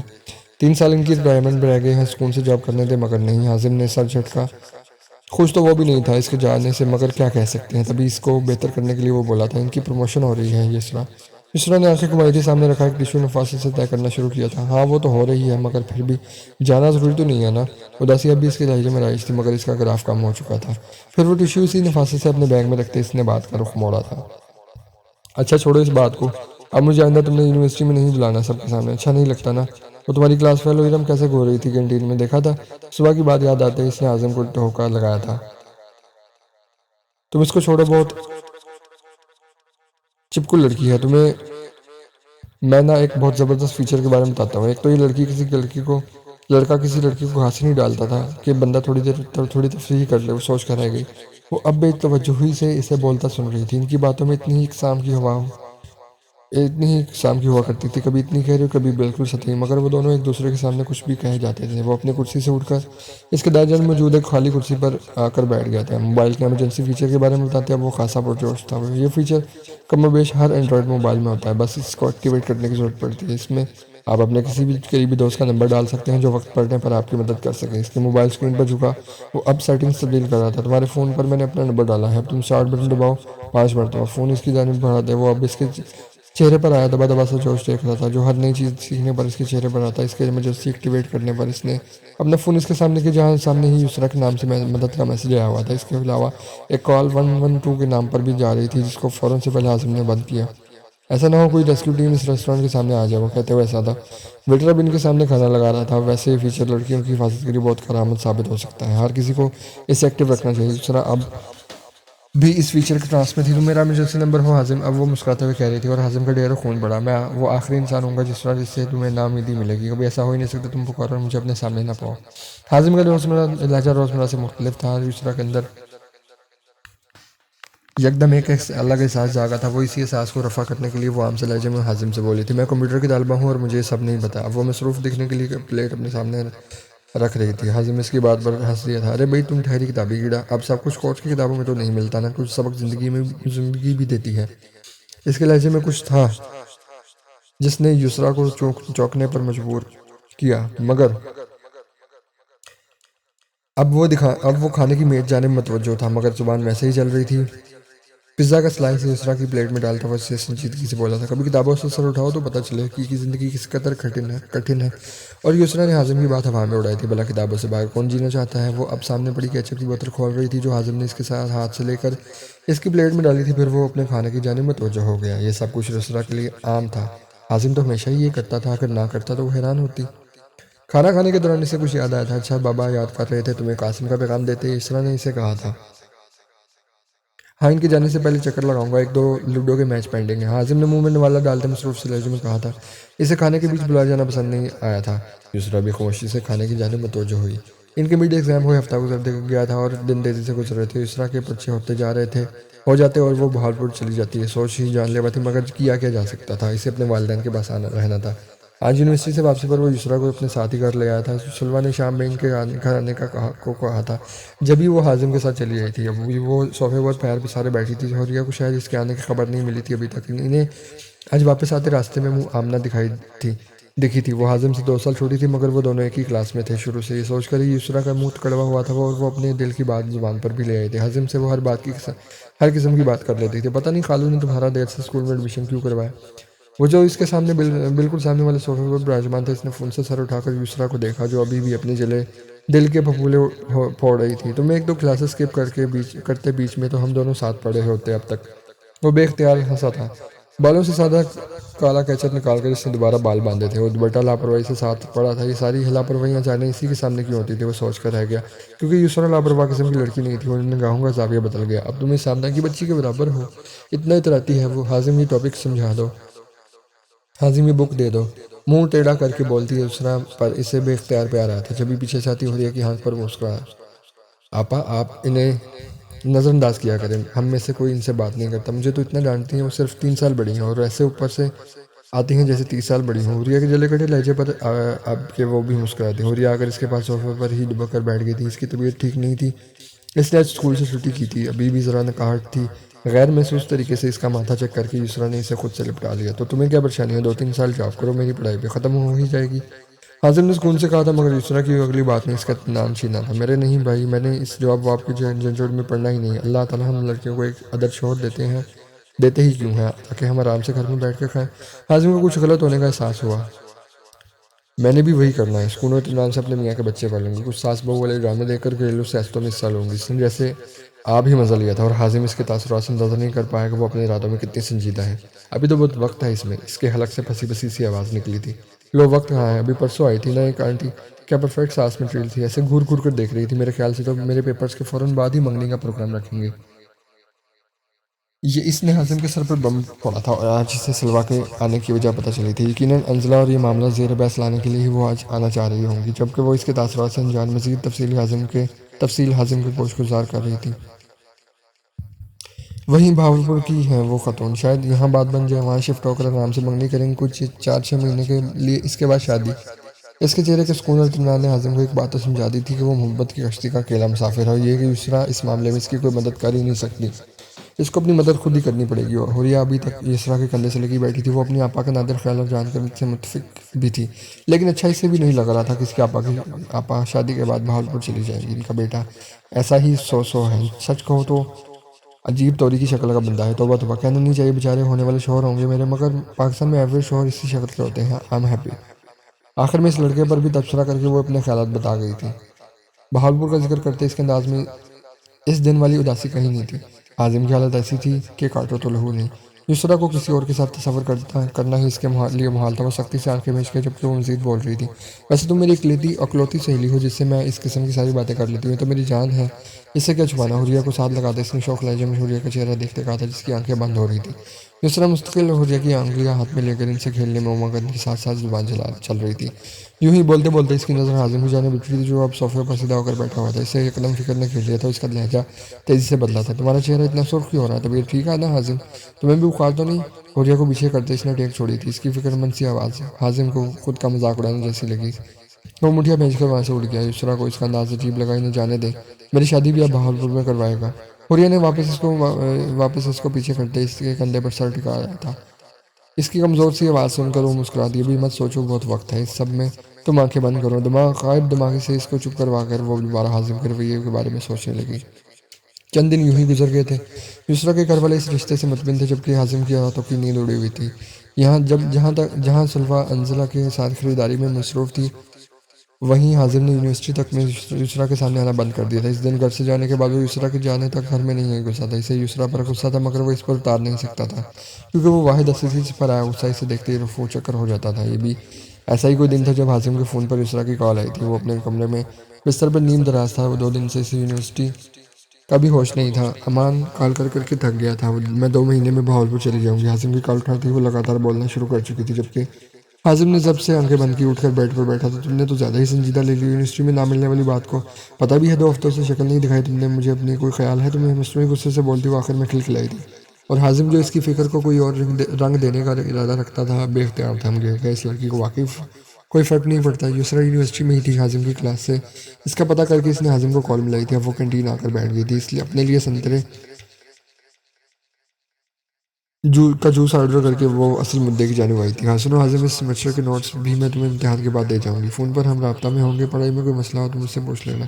کسی بڑے کی طرح نصیحت کرتی وہ حازم کو سلگا گئی۔ میں چھوٹا بچہ نہیں ہوں یسریٰ جس سے تم ہاتھ پکڑ کر لکھنا سکھا رہی ہو، اتنی فکر مت کرو۔ اس کا لہجہ نہایت عجیب تھا۔ یسریٰ نے فون کان سے ہٹا کر گھورا۔ اس کو کیا ہو گیا ہے؟ اس کا جوس آ گیا تھا۔ ایک گھونٹ پڑتے وہ پھر حازم کی جانب متوجہ ہوئی۔ اچھا تم چھوٹے بچے نہیں ہو، میں سمجھ گئی۔ اس کو مصنوعی سا پچکارتے ہوئے وہ پھر ہنسی تھی اور آج اس کا ہنسنا حازم کے دل پر چھریاں چلا رہا تھا۔ آنی اور حوری کو پیار دینا میری طرف سے، ان کو بولو امتحان کے بعد ایک پورا دن رہنے آؤں گی ان کے ساتھ، ابھی ذرا مصروف چل رہی ہوں، ابھی بھی یونیو میں ہوں۔ اس کے کہنے پر حازم نے وہ اختیار وقت دیکھا تھا۔ اسے ایک دم فکر ہوئی تھی، روٹ بس کا وقت تو نکل گیا، اب گھر کیسے جاؤ گی؟ وہ بستر سے اٹھ کر کھڑا ہوا تھا۔ وہ اپنے کپڑے نکال رہا تھا۔ اس کا گھر یونیورسٹی سے 15 منٹ کی دوری پر تھا۔ وہ اسے لے کر گھر چھوڑ سکتا تھا۔ ارے سارا اور میں ہیں، اگلے 2 دن چھٹی ہے نا، اس وجہ سے اسائنمنٹ بنانے لائبریری تک گئے تھے، وہاں دیر ہو گئی تھی۔ ولی بھی ساتھ ہے، وہ میں گھر چھوڑ دے گا۔ حازم کے چلتے ساتھ رکے تھے، پھر اس کے انداز میں زمانے بھر کی سختی ہے۔ میں 10 منٹ میں پہنچ رہا ہوں، گھر چھوڑ دوں گا، کسی کے ساتھ جانے کی ضرورت نہیں ہے۔ یسریٰ رے کرتی رہ گئی اور وہاں سے نکل پڑا تھا، اور واقعی جانے کس طرح گاڑی چلا کر 10 منٹ میں وہ یونیورسٹی پہنچا تھا۔ سارا اور ولی دونوں ہی اس کی کلاس میں پڑھتے تھے جبکہ آپس میں وہ کزن بھی تھے۔ انہیں روانہ کر کے اب وہ اسی کا انتظار کر رہی تھی کہ اس کے جاتے ہی وہ مستقل سے گزرتے ہوئے گاڑی میں بیٹھی تھی۔ پتہ بھی ہے اس دن میں تمہارا انتظار کرتی رہی، تم آئے ہی نہیں۔ اس طرح بیٹھتے ہی اس کا شکوہ کرنا حازم کے لبوں پر مسکراہٹ لے آیا۔ وہ جانے کتنے دنوں بعد یوں مسکراتا ہے۔ اس خوشباش لڑکے کی مسکراہٹ تک چھن گئی تھی اس سے۔ سارا راستہ وہ ادھر ادھر کی باتیں کرتی رہی۔ حازم زیادہ تر خاموش ہی رہا تھا اور یسریٰ کے سامنے وہ اکثر خاموش ہی رہتا تھا۔ وہ زیادہ بولنے والی لڑکی نہیں تھی مگر حوریہ اور حازم اس کے واحد دوست تھے جن کے سامنے وہ بلا تکان بولتی جاتی تھی۔ یونیورسٹی میں بھی اس کی کوئی دوست نہیں تھی لیکن سب سے اچھی سلام دعا تھی۔ اس کی واحد دوست سلویٰ تھی جن سے وہ اپنے دل کی ہر بات بلا تکلف کہہ جاتی تھی، اور ماؤں سے اچھا دوست بلا کون ہوتا ہے۔ اس کو گھر چھوڑتے وہ خود بھی اس کے ساتھ اندر آیا تھا۔ حازم کو لاؤنج میں بٹھا کر اس نے ماں کو اس کے آنے کا بتایا تھا۔ خود وہ کمرے میں فریش ہونے گئی تھی۔ پتہ ہے کتنے دنوں بعد مل رہے ہو آنی سے؟ مصنوعی انداز میں اس کے کان کھینچتے سلویٰ نے ذرا سا شکوہ کیا تھا اور وہ مسکرا بھی نہ سکا۔ میرے پاس تو شکایتوں کا انبار ہے آنی۔ اس کے روحان سے انداز پر سلویٰ کو کچھ غلط ہونے کا احساس ہوا۔ انہیں وہ اپنی بیٹی سے بھی زیادہ عزیز تھا۔ وہ دونوں بہنیں جس قدر ایک دوسرے کے قریب تھی، ایک دوسرے کی دلال سے انہیں اتنی ہی محبت تھی، مگر حازم کے لیے سلویٰ کی محبت سب پر حاوی تھی۔ وہ پریشان ہو اٹھی۔ کیا بات ہے؟ حازم اسے اٹھا کر اپنے قریب بٹھایا تھا۔ اس نے کچھ دیر سوچا تھا کہ وہ آنی سے بات کرے یا نہ کرے۔ دونوں خاندانوں میں یسریٰ کی شادی کا موضوع زیر بحث تھا۔ سلویٰ کی پریشان صورت دیکھ کر اس نے آخر فیصلہ کر ہی لیا تھا۔ آنی اب یسریٰ کی شادی مجھ سے کر دے، میں بھی تو اچھا لڑکا ہوں۔ اور وہ دنگ رہ گئی تھی۔ کیا بات کر رہے ہو حازم؟ ان کی حیرت سے بھرپور آواز پر حازم نے لب کاٹے، پھر مزید مضبوط لہجے میں کہنے لگا، تھوڑا سا وقت درکار ہے نا مجھے، جلد سیٹل ہو جاؤں گا، آپ تھوڑا سا انتظار کر لیں ورنہ میں ماما سے بات کرتا ہوں۔ سلوا نے شکر کیا تھا کہ اس وقت قاسم گھر پر نہیں تھے، مگر ان کا سکون بھی کچھ پلوں کا تھا، کیونکہ پیچھے سے آتے قاسم علوی کا دماغ گھوما تھا اس کی بات پر۔ کتنا انتظار کروائیں گے بیٹا جی؟ ابھی 4 سال تو آپ کی پڑھائی کے باقی ہیں، اس کے بعد کم از کم 4 سال چاہیے پاکستان میں لڑکوں کو سیٹل ہونے کے لیے۔ ان کا لہجہ استحصال سے بھرپور تھا، جس میں غصے کی جھلک شامل تھی۔ وہ بہاولپور جانے کے بعد ہر ہفتے گھر آ جاتے تھے۔ اس دفعہ انہیں گھر کی کچھ زیادہ ہی یاد آئی تھی، تبھی وہ جمعے کو چلے آئے۔ اور اچھا ہی ہوا، ورنہ وہ سلوا کی حازم سے محبت کے بارے میں جان نہیں تھے۔ ان سے کچھ بعید نہیں تھی کہ وہ اپنے بھانجے کی محبت میں اپنی بیٹی کا مستقبل بھی داؤ پر لگا سکتی تھی۔ میں پارٹ ٹائم جاب کر لوں گا، اس کی آواز منمنانے سے زیادہ نہ تھی، جبکہ قاسم ابھی بھی اسی تحمل سے بول رہے تھے۔ اس وقت یسریٰ 21 سال کی ہے، تب 29 سال کی ہوگی، اور پتہ ہے کیا اس عمر میں پاکستان میں لڑکیوں کی گود میں 3 بچے ہوتے ہیں، اور تب تک تمہارا انتظار کروائیں ہم، اور آخر میں تمہارے خود سر باپ نے انکار کر دیا تو میری بیٹی تو رول جائے گی نا۔ ان کی آخری بات پر سلوا دہل اٹھی تھی۔ دل تو قاسم صاحب کا بھی کانپا تھا، پر اپنے الفاظ پر۔ سب کے مستقبل کی اس قدر ہولناک تصویر کھینچنے پر حازم کا دل بھی ڈوبا تھا۔ ہاں، وہ مستقبل ہولناک ہی ہوگا نا جب اس میں یسریٰ کے ساتھ حازم نہ ہو۔ وہ یکدم ہی مڑا تھا، مڑنے سے پہلے اس نے سیڑھیوں کے قریب ایک ہرا انچل دیکھا تھا، جو یقیناً وہی ہستی تھی جس کی ذات موضوع بحث تھی۔ وہ تیزی سے وہاں سے نکلتا چلا گیا۔ دوسری جانب یسریٰ کے اوپر حیرتوں کے پہاڑ ٹوٹے تھے۔ وہ اس کا سب سے بہترین دوست تھا، وہ اس کے بارے میں ایسا کیسے سوچ سکتا تھا، اور اس سے بات کیے بغیر وہ کیسے اس کے ماں باپ کے سامنے اس کی ذات دو کوڑی کی کر سکتا تھا۔ انہیں تو یہی لگے گا نا کہ ان کی بیٹی نے ان کی ناک کے نیچے کوئی افیئر چلایا ہے، یا جب وہ کچھ دن سے بات کر سکی تو حازم سے کلوا رہی ہے۔ اس کا دماغ جس نہج پر سوچ رہا تھا، وہ خیالات تو دور دور تک ان تینوں کے ذہن میں نہیں آئے تھے، کیونکہ سچ یہی تھا کہ ان تینوں ہی کی محبت اس کے لیے بہت خالص تھی۔ وہ دونوں گھر میں گھسے ہی تھے کہ انزلہ کی آواز نے ان کے قدم روکے۔ کیسے ہیں سلوا اور یسریٰ؟ وہ گھر میں بتائے بغیر گئے تھے، مگر ماں کا جانا ابس تھا۔ وہ ماں کو تو سب پتہ ہوتا ہے۔ ٹھیک ہے آنی، آپ خود کیوں نہیں ملنے جاتی؟ حازم کا لہجہ خوش آمدانہ تھا۔ تم نے کوئی کسر چھوڑی ہے؟ 3 سال سے میں نے یسریٰ سے بات نہیں کی، اب کس منہ سے جاؤں ان سے ملنے؟ ان کا لہجہ خشک تھا۔ حوریہ نے بے اختیار بھائی کا چہرہ دیکھا، وہ ہنس رہا تھا۔ اس نے ناگواری سے سر جھٹکا۔ آپ صحیح کہتی ہیں، اس سے ڈھیٹ انسان دنیا میں کوئی نہیں ہو سکتا۔ حازم نے آگے بڑھ کر ماں کو شانوں سے تھاما تھا، پھر وہیں قریب پڑی کھانے کی میز کے پاس رکھی کرسی پر بٹھا کر گویا ہوئی آپ وہ پہلی خاتون ہوگی جو اپنی بہو کی وجہ سے بیٹے کو باتیں سنا رہی ہے۔ اس کی رٹائی پر وہ حازم کے ہاتھ جھٹک گئی۔ حازم ان کے تنبیہی لہجے وہ تھوڑا سا سنجیدہ ہوا تھا۔ اب قاسم انکل کے پاس کوئی بھی وجہ نہیں ہے انکار کی ماما۔ بابا سے بات کرنا میری ذمہ داری ہے۔ قاسم انکل کو آپ نے اور رانی نے منانا ہے۔ اس کے لہجے کے اتار چڑھاؤ نے انزلہ کا دماغ گھمایا تھا۔ اس قدر سنجیدہ لہجے میں یکدم ہی شوخی گلی تھی، اور اپنی بہو کی فکر چھوڑے وہ بچپن سے مانی ہوئی ہے، بس بلا وجہ کے نخرے دکھا رہی ہے۔ اسے خود کچھ نہیں بتائی۔ سیمسٹر ختم ہوتے ہی آپ آنی کے ہاں جا کر ہمارے رشتے کی بات کریں گی بس۔ اس کے دو ٹوک لہجے پر انزلہ کے ساتھ ساتھ روحیہ بھی لنگ تھی۔ تمہارا دماغ ٹھیک ہے؟ 3 سال جو اس کے ساتھ کیا ہے تم دونوں نے، وہ تم دونوں کی شکلیں دیکھ رہی ہیں بہت۔ انزلہ کو خود عاصم کی بات پسند نہیں آئی تھی۔ گزشتہ کچھ عرصے سے جو رویہ اس پورے گھرانے کا اس بیچاری بچی کے ساتھ رہا تھا، وہ کسی بھی صورت قابل قبول نہ تھا۔ یہ تو ان کی بہن کی عنایت تھی کہ انہوں نے ان کے بچوں کو کھڑے گھر سے نکالا تھا۔ نہیں ماما، آپا نے مجھے کچھ نہیں کہا، مجھ سے بات بھی کر رہی تھی۔ حوریہ نے فوراً حازم کی طرفداری کرنی چاہی تھی، حالانکہ وہ آتے ہوئے حوریہ سے نہیں ملی تھی، نہ ہی یسریٰ حازم اور اس کے گھر جانے پر خوش تھی۔ حوریہ کی بات کو نظر انداز کر کے انزلہ ابھی بھی حازم سے ہی کہہ رہی تھی، اور اس کے ساتھ جو ہو چکا تھا وہ بہت بکھر گئی۔ حاضی یہ زبردستی کہیں اسے توڑ نہ دے بیٹا، تم سمجھتے کیوں نہیں ہو؟ انہوں نے پرملال انداز اپنایا تھا۔ حازم چند لمحے دیکھتا رہا، پھر بولا تو اس کا لہجہ کسی بھی احساس سے عاری تھا۔ آپ کیوں نہیں سمجھ رہی ماما؟ ہم دونوں ہی تکلیف میں ہیں۔ وہ ایک سمپل زندگی چاہتی ہے جو اس کے پاس ابھی نہیں ہے۔ میں اسے جوڑ لوں گا، میں اسے سنبھال لوں گا۔ آپ لوگ مجھ پر کیوں نہیں بھروسہ کرتے ہیں؟ اس کے انداز میں بے بسی تھی۔ انزلہ اس کی شکل دیکھ کر رہ گئی۔ کیا میں یسریٰ کو کوئی تکلیف دے سکتا ہوں؟ مجھے بتائیں۔ اس نے بہت مان سے انزلہ کی آنکھوں میں دیکھا تو پیچھے سے آتے مہتاب ابصار نے اپنے اکلوتے بیٹے کی بے بسی سے بھرپور آواز پر پہلو بدلا تھا۔ انہیں 3 سال پہلے ہی اس معاملے کی بھنک پڑ گئی تھی، اور اپنے تب کے رویے پر وہ اب تک شرمندہ تھے۔ آپ کو کیوں لگتا ہے بیگم کہ آپ کی بہن ہمارے ہونہار سپوت کو اپنی اکلوتی اولاد کا رشتہ نہیں دیں گی؟ انہوں نے یہ قدر شوخی سے کہتے ان تینوں کو ہی حیرت میں دھکیلا تھا۔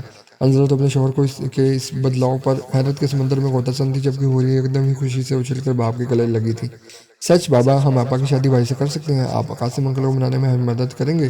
وہ ذرا سا سر ہلا گئے تھے۔ حازم کو یہ سب سمجھنے میں تھوڑا وقت لگا تھا، مگر اس کے چہرے پر مطمئن مسکراہٹ تھی۔ باپ سے شکووں میں کسی قدر کمی یہ تھی۔ ہمارے گھروں میں باپ بعض اوقات اپنے کہے صرف ایک جملے سے اپنے متعلق تمام شکووں کو دھو ڈالتے ہیں، اور یہ ہنر صرف انہی کے پاس ہوتا ہے۔ انہیں دلوں میں واپس جگہ بنانے کے لیے لمبے مکالمے بولنے کی ضرورت نہیں ہوتی۔ ان کے رویوں میں ذرا سی تبدیلی ہمارے دلوں میں ان کی عزت اور محبت کو دوگنا کر دیتی ہے۔ تو ریڈرز، کمنٹ میں ضرور بتائیے گا کیا ایسا ہی ہوتا ہے، اور کیا آپ کے ساتھ بھی ایسا ہوا ہے؟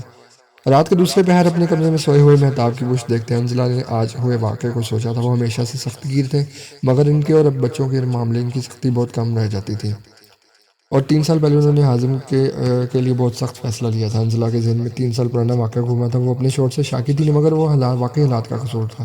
اس کے بعد مہتاب بیمار بھی رہنے لگے تھے۔ حازم نے باپ کی ذمہ داریاں کم کرتے ہوئے آفس سنبھالا تھا، مگر ان سے شکووں میں کمی نہیں آئی تھی۔ حنزلہ، حازم، مہتاب بہت غصے میں گھر میں داخل ہوئے تھے۔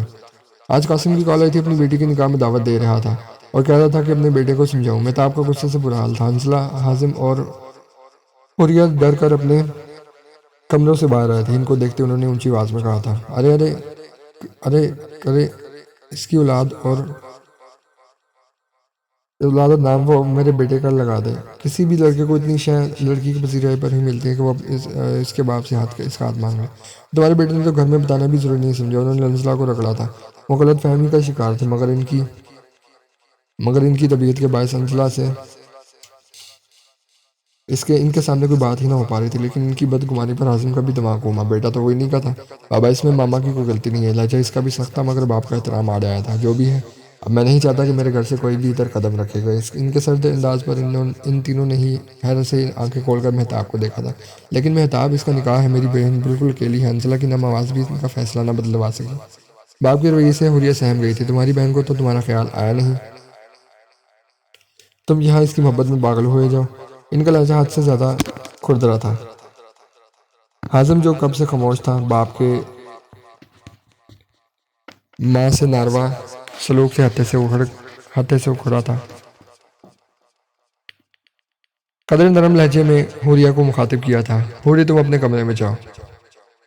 حریہ کو روانہ کر کے وہ باپ کے سامنے آ کھڑا ہوا تھا۔ آئندہ آپ حریہ کے سامنے ہماری ماں سے اس طرح بات نہیں کریں گے۔ مہتاب کو خود بھی اپنے رویے کا احساس تھا،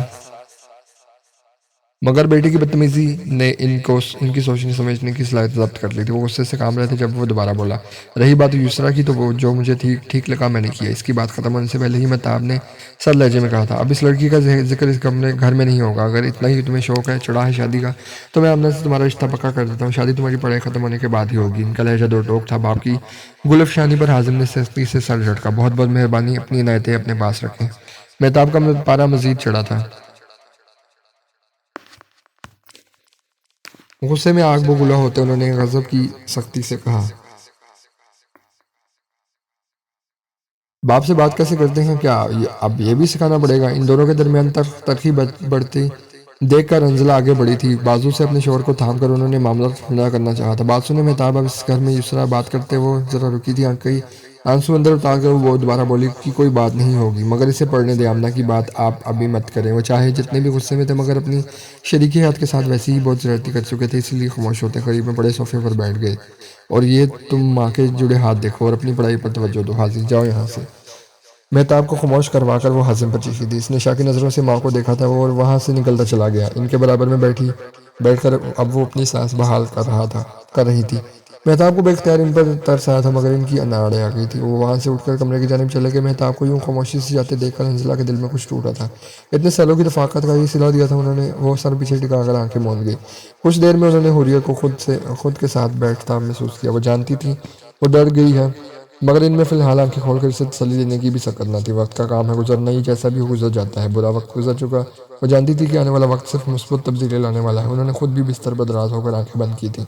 اس سیمسٹر کے مڈ ایگزام ہونے میں 2 ہفتے باقی تھے۔ اسے لگ رہا تھا اس نے 7ویں سیمسٹر کی کلاس لے کر اپنے پاؤں پر کڑاری ماری ہے۔ حازم سے سامنے کی صورت وہ ہرگز کمزور نہیں پڑنا چاہتی تھی، مگر اس لڑکے کے پاس اس کو زچ کرنے کے نتنے طریقے موجود تھے۔ فی الحال وہ کینٹین کے ایک سنسان گوشے میں بیٹھ کر آدھے گھنٹے بعد ہونے والا لیکچر تیار کر رہی تھی۔ در حقیقت وہ حازم سے چھپ رہی تھی۔ وہ سر زمان کے آفس میں ایک میٹنگ تھی، جس کی وجہ سے وہ وہاں پناہ نہیں لے سکتی تھی۔ ان کے آفس کے علاوہ وہ کہیں بھی کسی بھی وقت ٹپک پڑتا تھا۔ خیر، تو وہ ان کے آفس میں بھی جاتا تھا، وہ معلوم نہیں اسی وقت کیسے آتا تھا جب سر کلاس لینے جاتے تھے۔ اس کی سوچوں کا محور حازم ہی تھا جب اس کے کانوں میں کچھ جانی بچانی آوازیں پڑی۔ وہ 7ویں سیمسٹر کی چند لڑکیاں تھیں جن کا موضوع بحث لڑکیوں کی پڑھائی کے دوران شادی تھا۔ پاکستان میں 90% لڑکیاں پڑھائی کے دوران یا پڑھائی پوری ہوتے ساتھ ہی بیاہ دی جاتی ہیں، اور ان میں سے بھی 80% گھر پر بٹھا دی جاتی ہے۔ مارننگ کلاس کی 2 لڑکیوں نے فائقہ اور ارم کو روک کر رکھا تھا، چونکہ فائقہ کی حال ہی میں منگنی ہوئی تھی، اسی وجہ سے وہ اس کا مذاق اڑا رہی تھی۔ یار فائقہ، تمہاری تو شادی ہو جائے گی، اب تمہارا یونیورسٹی آنا بنتا نہیں ہے، ویسے پڑھ لکھ کر ویسے بھی کون سا تیر مار لینا ہے تم نے۔ مارننگ کلاس کی ارم کے تبصرے پر ایوننگ کی ارم کو بہت غصہ آیا تھا، مگر وہ لڑائی ہو جانے کے ڈر سے خاموش تھی۔ مگر اس طرح کو اس کا کوئی قسم کا کوئی خوف لاحق نہیں تھا۔ اپنی نشست سے اٹھ کر وہ ان 5 لڑکیوں کے قریب آ گئی تھی۔ فائقہ اور ارم نے اسے دیکھ کر منہ بنایا تھا، کیونکہ وہ مارننگ کلاس کی پسندیدہ شخصیات میں سے ایک تھی، مگر اس کے الفاظ پر وہ سبھی ایک دوسرے کو منہ تک کر رہ گئے تھے۔ اگر لڑکی نے اگر آگے جا کر جاب نہ کرنی ہو تو اس کا مطلب یہ نہیں کہ اس سے پڑھائی کے موقع چھین لیے جائیں۔ آپ ماشاءاللہ سے پڑھے لکھے مشہور خاندانوں سے تعلق رکھتے ہیں، اگر آپ کی یہ سوچ ہوگی تو اس 70% پسماندہ اور خیر خواندہ پاکستان سے تو ہمیں کوئی امید ہی نہیں رکھنی چاہیے۔ مارننگ کلاس کی ارم کا سر شرمندگی سے جھکا تھا، جبکہ ارم اور فائقہ کے چہروں پر مطمئن مسکراہٹ نے بسیرا کیا تھا۔ ارم اور فائقہ ہنوز کھڑی تھی اور یسریٰ کو بھی کسی نے بیٹھنے کا نہیں کہا تھا، جبکہ وہ بھی کہہ رہی تھی اگر کسی لڑکی نے شادی کر کے بچے ہی پال لیں تو اس میں بری بات تو کوئی ہے ہی نہیں۔ ایک ماں نسلوں کی امین ہوتی ہے، اگر وہ پڑھی لکھی ہوگی تو اس کا اثر آنے والی نسلوں پر پڑے گا۔ ایک جاہل ماں اور ایک پڑھی لکھی ماں میں زمین آسمان کا فرق ہوتا ہے۔ آخر مبرو اٹھا کر اس نے تائید چاہی تھی۔ ان کو خاموش دے کر وہ ارم اور فائقہ سے مخاطب ہوئی تھی، آپ کے لیکچر کو دیر ہو رہی ہے، اب مجھے باہر گھومتے ہوئے نظر نہیں آئے آپ دونوں۔ جبکہ ان تینوں کی جانب دیکھ کر نفی میں سر ہلاتے وہ واپس اپنی کرسی کی جانب آ گئی تھی۔ اس کا اگلا لیکچر بس شروع ہونے والا تھا۔ یہ چڑیل اتنی بھی بری نہیں ہے۔ گروپ میں فائقہ نے پیسے چھوڑا تھا اور پوری کلاس کے تبصرے شروع ہو گئے تھے۔ میں نے تو پہلے ہی کہا تھا اتنی خوبصورت لڑکی صرف روڈ ہونے کا ناٹک ہی کر سکتی ہے۔ یہ امان تھا جس نے یہ تبصرہ کرنے پر ساتھ بیٹھے پر حازم سے تھپڑ گیا تھا۔ اب فائقہ پوری کلاس کو اپنی ارم اور یسریٰ کی باتیں بتا رہی تھی۔ یہ پوری کلاس ہی ایسی تھی جس میں کسی کی کوئی بات دوسرے سے نہ چھپی تھی۔ ان سب کے اتفاق کی وجہ سے ہی وہ ہر سال ڈپارٹمنٹ کی سب سے بہترین کلاس کا ایوارڈ بھی پاتے تھے۔ وہ جانے سے پہلے سارے نوٹس اس کے لیے دے کر آ گئی تھی اور آخری دفعہ اس سے مل کر بھی نہیں آئی تھی۔ ہوریا اور آنی بھی اس سے بات نہیں کر رہی تھی۔ اسے حازم پر غصہ تھا، آخر وہ ان کی دوستی کو یوں داؤ پر کیسے لگا سکتا ہے۔ سب کچھ بالکل ٹھیک چل رہا تھا، وہ اپنی زندگی میں اکلوتے دوستوں کے ساتھ خوش تھی، مگر حازم نے سب خراب کر دیا۔ اس کی نظر میں سارا قصور حازم کا تھا۔ اس کے بابا تو کبھی غلط ہو ہی نہیں سکتے، ایسا ہی تو ہوتا ہے کہ اس کے بابا نے کیا غلط کہا تھا کہ ماما آنی حازم اور ہوریا سبھی ناراض ہو کر بیٹھ گئے۔ شادی کے لیے تو ویل سیٹل بندہ ہی ڈھونڈا جاتا ہے نا، پھر چاہے کتنی ہی بھیانک سازمندوں کا سامنا کرنا پڑے۔ ایک لڑکا جو خود اپنے خرچے پورے نہ کر سکے وہ اپنی بیوی کے خرچے کیسے پورے کرے گا؟ اوپر سے مہتاب انکل کے مزاج کو پورا خاندان جانتا تھا۔ حازم کو اس قسم کی بات اٹھانی ہی نہیں چاہیے تھی۔ اچھا بھلا اس کی زندگی بالکل سیدھی جا رہی تھی اور حازم کے بچے نے لا کر اپنے جذبات کا ٹرک اس کے سامنے کھڑا کر دیا۔ کوئی حادثہ تو پھر اس کے ساتھ بھی ہونا بنتا تھا، مگر وہ حتی الامکان اپنی سوچوں پر پہرے بٹھائے ہوئے تھی۔ اس کے تمام جذبات کے اوپر حازم کے لیے غصہ آ گئی تھا۔ بہادر آ کر اس کا دل چاٹ ہو گیا تھا۔ وہ کہاں وہ شادی کے لیے اتاولی ہوئی جا رہی تھی اور کہاں اب اسے ان تمام چیزوں سے وحشت سی ہونے لگی تھی۔ اس کے نکاح کی تاریخ رکھی جا چکی تھی، بازار کے چکر لگ رہے تھے، خریداری ہو رہی تھی اور سلوہ ان سب کاموں میں بالکل چکرا کر رہ گئی تھی۔ قاسم نے مہتاب سے بات کر کے حازم کو روکنے کا کہا تھا، جس پر ان دونوں کی تفاہمی ہوئی تھی اور انہوں نے نزلہ کو اس کے نکاح میں شامل ہونے کی اجازت ہی نہ دی تھی۔ کچھ جا کے شادی کی تیاری میں وہ کچھ ہار بٹاتی، تبھی سلوہ بھی کچھ اکیلی پڑ گئی تھی۔ اس کے نکاح کا دن بھی بالکل عام سا تھا دن تھا، ان کے گھر کوئی رونق ہی نہ تھی۔ قاسم اکلوتے تھے اور ان کے کچھ دور پار کے رشتہ دار بس شادی حال تک ہی آئے تھے، اور سلوہ کی جانب سے کوئی دور کا رشتہ دار بھی شامل نہ تھا۔ انہوں نے خود ہی نہیں بلایا تھا کہ وہ کسی کو نزلہ کی غیر حاضری کا کیا جواب دیتی۔ وہ سر زمان کے کمرے میں بیٹھی اسائنمنٹ پر نمبرز لگا رہی تھی جب کوئی دستک دے کر کمرے میں داخل ہوا۔ اسے نہیں معلوم تھا حازم کو کیسے پتہ چلتا ہے سر زمان اس وقت کمرے میں نہیں ہے۔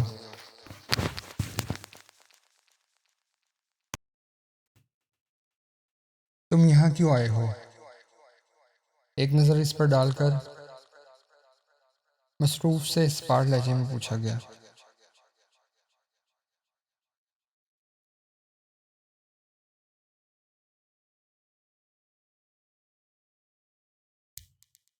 وہ جو اتنی تیاری کر کے آیا تھا، چیک والی شرٹ، نئی جینز، ساتھ میں جوگرز، اس کے اتنے ٹھنڈے رد عمل پر سر جھٹک گیا۔ وہ ہمیشہ اسے ایسے کپڑے پہننے کا مشورہ دیتی تھی۔ ان دنوں وہ آفس سے واپسی پر ہمیشہ ہی فارمل سوٹ میں ہوتا تھا۔ آج اتنی تیاری کرنے کے چکر میں اس نے دیر کر دی تھی اور نتیجتاً اس کا لیکچر ہی مس ہو گیا تھا۔ اور اب سر زمان اس کی کلاس میں تھے اور وہ یہاں ان کے آفس میں۔ تم سے بات کرنی تھی۔ اسے متوجہ نہ دیکھ کر وہ سیدھا مدعے پر آیا تھا۔ اس نے مصروف سی نظر اسائنمنٹ پر سے اٹھا کر اس پر ڈال دی تھی۔ وہ یقیناً وجیح لگ رہا تھا۔ یسریٰ نے سر جھٹکا۔ آپ کی اسائنمنٹ نہیں ہے، اس میں آپ کے سیشنل کٹیں گے حازم۔ اس قدر اجنبی لہجے پر حازم کا خون کھولا تھا۔ ماما یہ سیمسٹر ختم ہوتے ہی ہمارے رشتے کی بات کرنے آئیں گی۔ اس کی بات پر یسریٰ کے سر پر آسمان گرا تھا۔ تمہارا دماغ ٹھیک ہے؟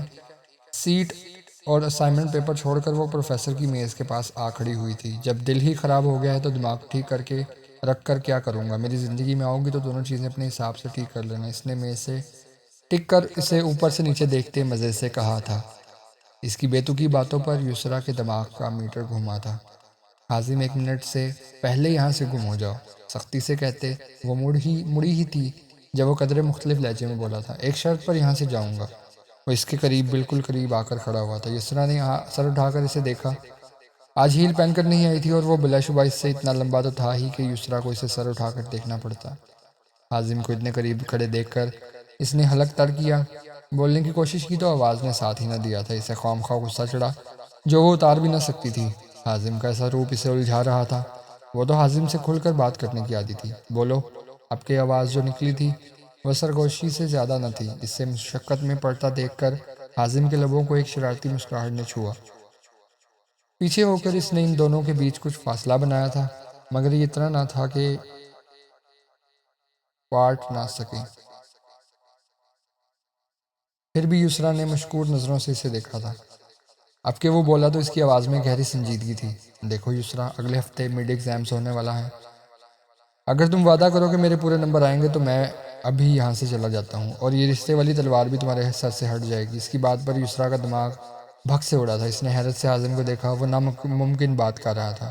ہاں، چاہے تم خالی پرچہ میرے حوالے کر دو۔ اس کے ایک دم صحیح تکا لگانے پر وہ دل کھول کر ہنسا تھا۔ اس کو یوں ڈٹائی سے ہنستا دیکھ کر اس نے سامنے رکھا شو پیس اٹھا کر اس کی جانب پھینکا تھا، جسے کیچ کر کے وہ دائیں آنکھ دبا گیا، جس نے یسریٰ کے غصے کو اور ہوا دی تھی۔ تم ایک نمبر کے گھٹیا انسان ہو۔ کچھ اور نہ سوچا تو وہ پلٹ کر صوفے پر بیٹھ کر رو دی۔ حازم کی ساری شوخی ہوا ہوئی تھی۔ وہیں اس کے پاس بیٹھ کر اس کا ہاتھ تھام گیا تھا۔ آئی ایم سوری یسریٰ، نہیں چاہیے پورے مارکس، اور کبھی تنگ نہیں کروں گا۔ اس کے یوں قریب بیٹھنے پر اس کا دل دھڑکا تھا، جو اتنے سالوں سے اپنی بے چینی کو کوئی نام نہیں دے پا رہی تھی۔ اسے ایک دم احساس ہوا تھا کہ سامنے بیٹھا لاابالی سا لڑکا محبت کے اس رستے کا اکیلا مسافر نہیں تھا۔ اس سے اپنا ہاتھ چھڑا کر وہ بے اختیار اٹھ کھڑی ہوئی تھی۔ کچھ دیر میں خود کو سنبھال کر وہ اس کی جانب مڑی تو اس کا لہجہ قدرے نارمل تھا، جس میں ہلکی سی غصے کی آمیزش بھی تھی۔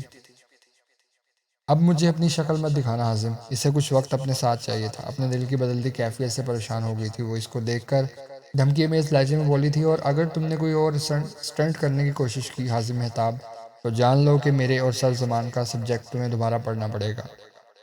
اس نے رک کر اس کے تاثرات جانچے تھے جو ابھی تک شوق تھے، اور اس سٹیج پر سپلی ابھی تم ہینڈل نہیں کر سکتے۔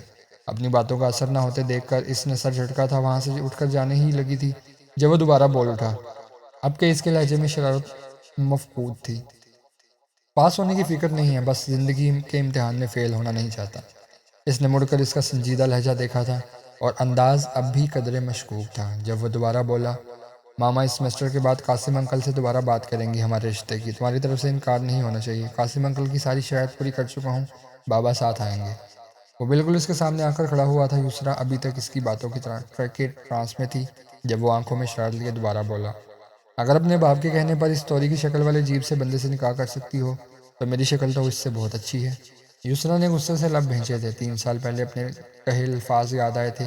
ایک غسیلی نظر اس پر ڈال کر وہ اپنا ہینڈ بیگ اور ہاتھ میں پیپر سنبھالتی کمرے سے باہر نکلی تھی۔ اسے یوں لاجواب ہو کر نکلتا دیکھ کر حازم کے لبوں پر پھر سے ایک شوخ مسکراہٹ نے جگہ بنائی تھی۔ یسریٰ اس سے ملے بغیر چلی گئی تھی، اور اسے اس کا دکھ تھا، مگر اس سے زیادہ دکھ اسے اس کی بے رخی کا تھا۔ وہ اسے کس بات کی سزا دے رہی تھی؟ اس نے تو بس اس کے سامنے اپنے جذبات کھول کر رکھے تھے۔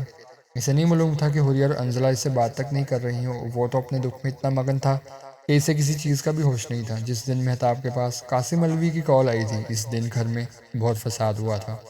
مہتاب اور حازم کی لڑائی پر انزلہ دل پکڑ کر بیٹھ گئی تھی۔ اوپر سے انہوں نے آمنہ نامی بم بھی اس کے سر پر پھوڑا تھا۔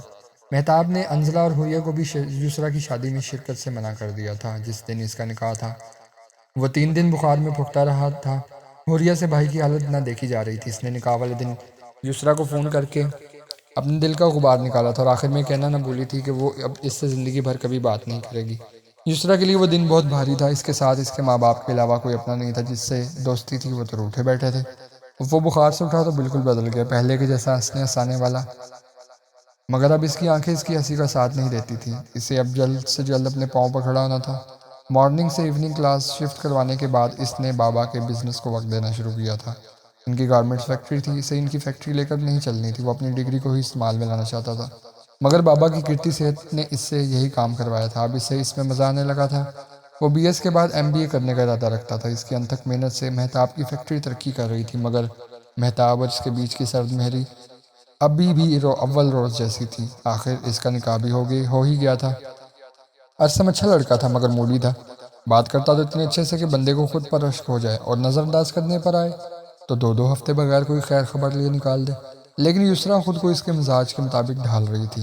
یسریٰ کی ساس زنیرہ بیگم کی باتوں سے شہد ٹپکتا تھا، مگر کسی کو بھی ذیابیطس کے مریض میں مبتلا کرنے کی صلاحیت سے مالا مال تھی وہ خاتون۔ جب بھی گھر آ کر بیٹھتی تو ان کے پورے خاندان کو رات تک کے لیے دوائیوں کا سہارا لینا پڑتا۔ انہوں نے رخصتی کے لیے 1 سال کا وقت مانگا تھا، اور اس 1 سال کو ضائع ہونے سے بچانے کے لیے یسریٰ نے قاسم صاحب کی ہی یونیورسٹی میں ایم فل میں ایڈمیشن لے لیا تھا۔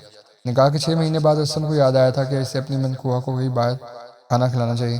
وہ آج اس لیے ایک مہنگے ریسٹورینٹ میں آیا تھا، اور وہ پہلی دفعہ اپنے شوہر کے ساتھ باہر آنے کی خوشی میں دل لگا کر تیار ہوئی تھی۔ یسریٰ سے زیادہ وہ اس ریسٹورینٹ کی شان میں قصیدے پڑھ رہا تھا جہاں وہ اسے کھانا کھلانے والا تھا، اور اس شان میں سر فہرست اس ریسٹورینٹ کا مہنگا ہونا تھا۔ وہ اسے کیا بتاتی کہ وہ اس سے بھی مہنگے ہوٹلز میں کھانا کھا چکی ہے۔ ریسٹورینٹ پہنچ کر اسے نہ جانے کیوں حازم کے ساتھ گزرا ہوا وقت یاد آیا تھا، جب وہ اس کا انتظار کیے بغیر لمبے لمبے ڈھگ بڑھتا ہوٹل کے اندر پہنچ گیا تھا، یا جب اس سے پوچھے بغیر آرڈر کرتے اس نے ویٹر سے سب سے مہنگی ڈشز لانے کا کہا تھا، یا جب وہ واش روم گئی تھی اور اس کے واپس آنے پر وہ کھانا شروع کر چکا تھا۔ اس نے خود کو بری طرح جھڑکا تھا۔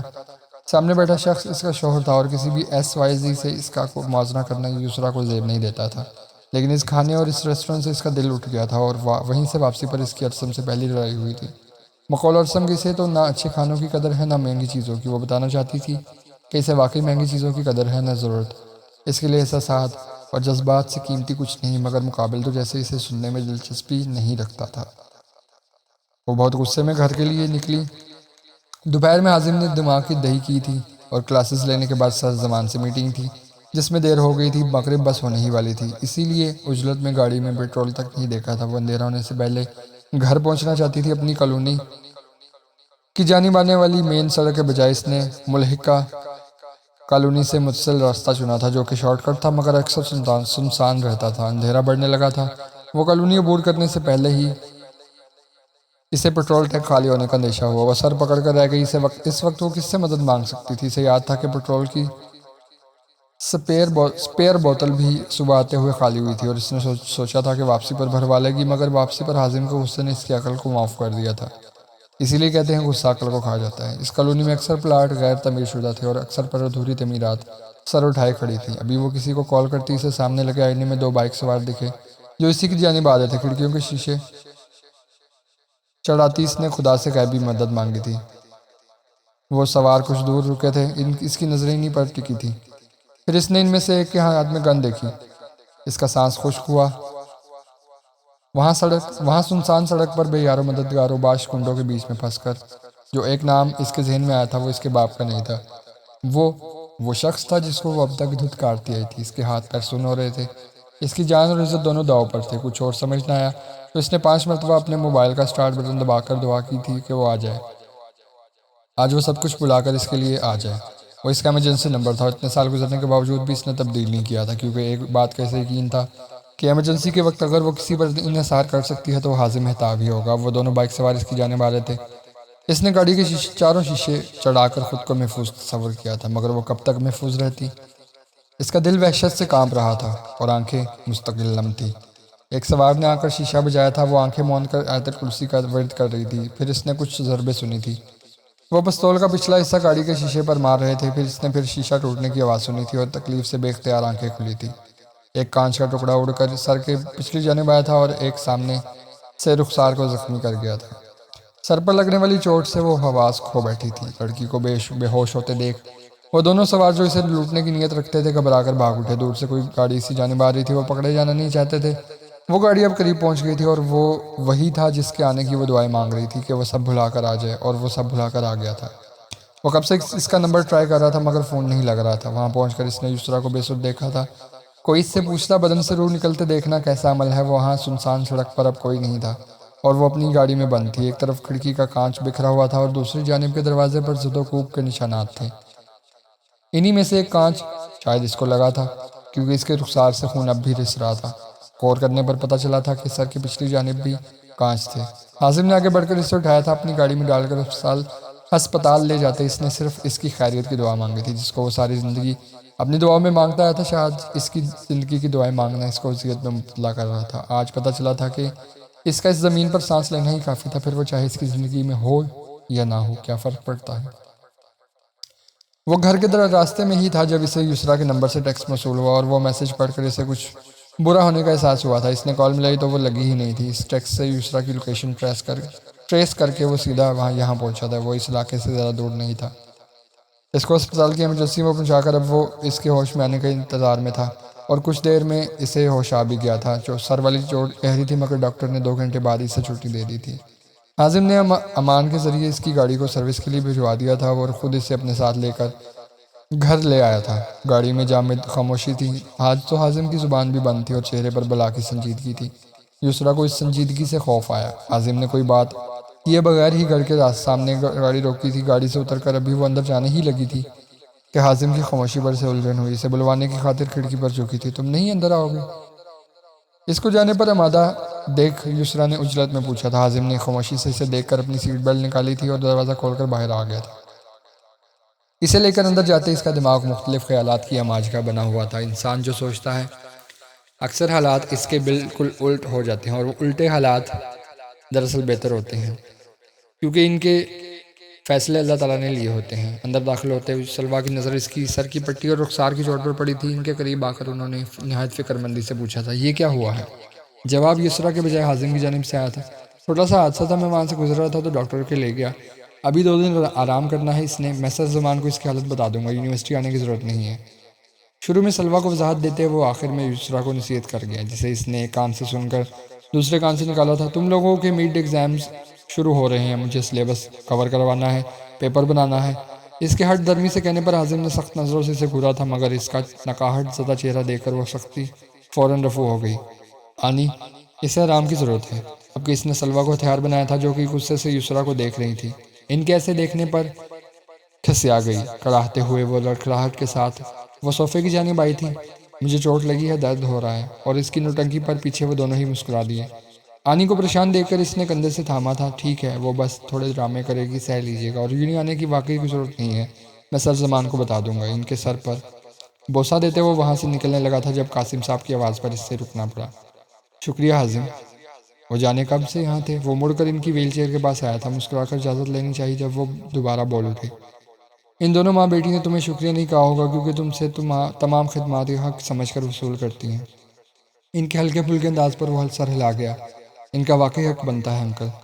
وہ بہت غیر آرام دہ ہو رہا تھا، اتنے سالوں میں اس کی قاسم سے پہلی ملاقات تھی۔ چائے پی کر جاؤ بیگم، چائے ہم دونوں کی کمرے میں لے آئیے گا۔ سلویٰ نے بہت حیرت سے انہیں دیکھا تھا، اور حازم نے بے چارگی کی مثال قائم کرتے ہوئے چاروں نے چار ان کے پیچھے قدم بڑھائے، اور سلویٰ مسکراتے ہوئے کچن کی جانب چل پڑی۔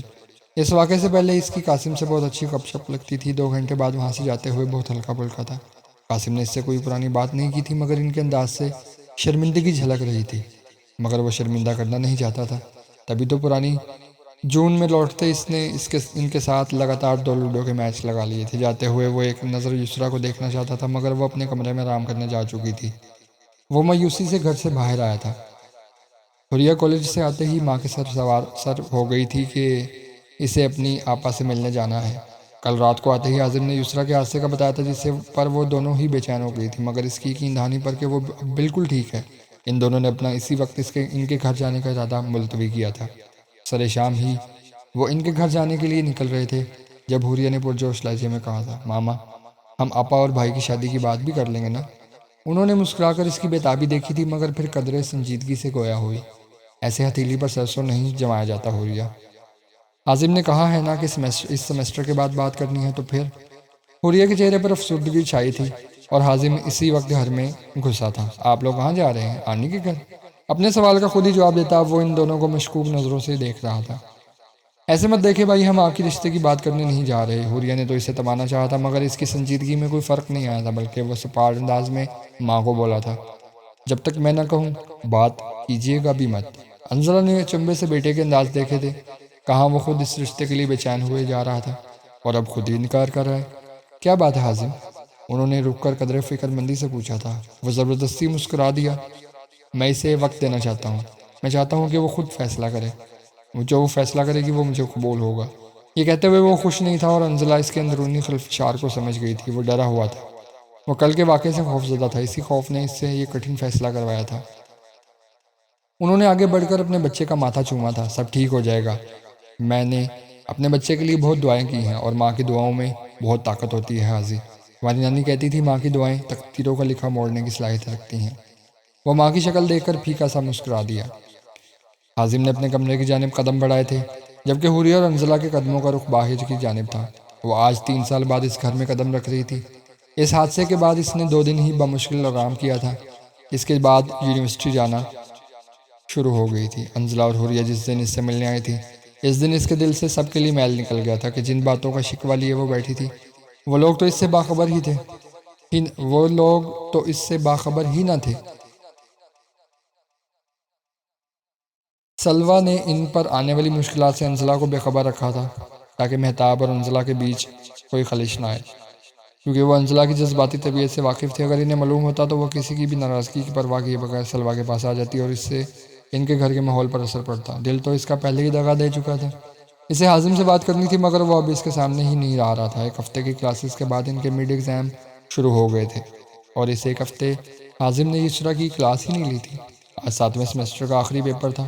چونکہ سر زمان کا پرچہ تھا تو وہ نگران کے طور پر تعینات تھی، اور وہ اسے بس کلاس میں بیٹھا نظر آیا تھا۔ جب وہ اس سے بات کرنے گئی تو وہ پھر گدھے کے سر سے سینگ کی طرح غائب تھا۔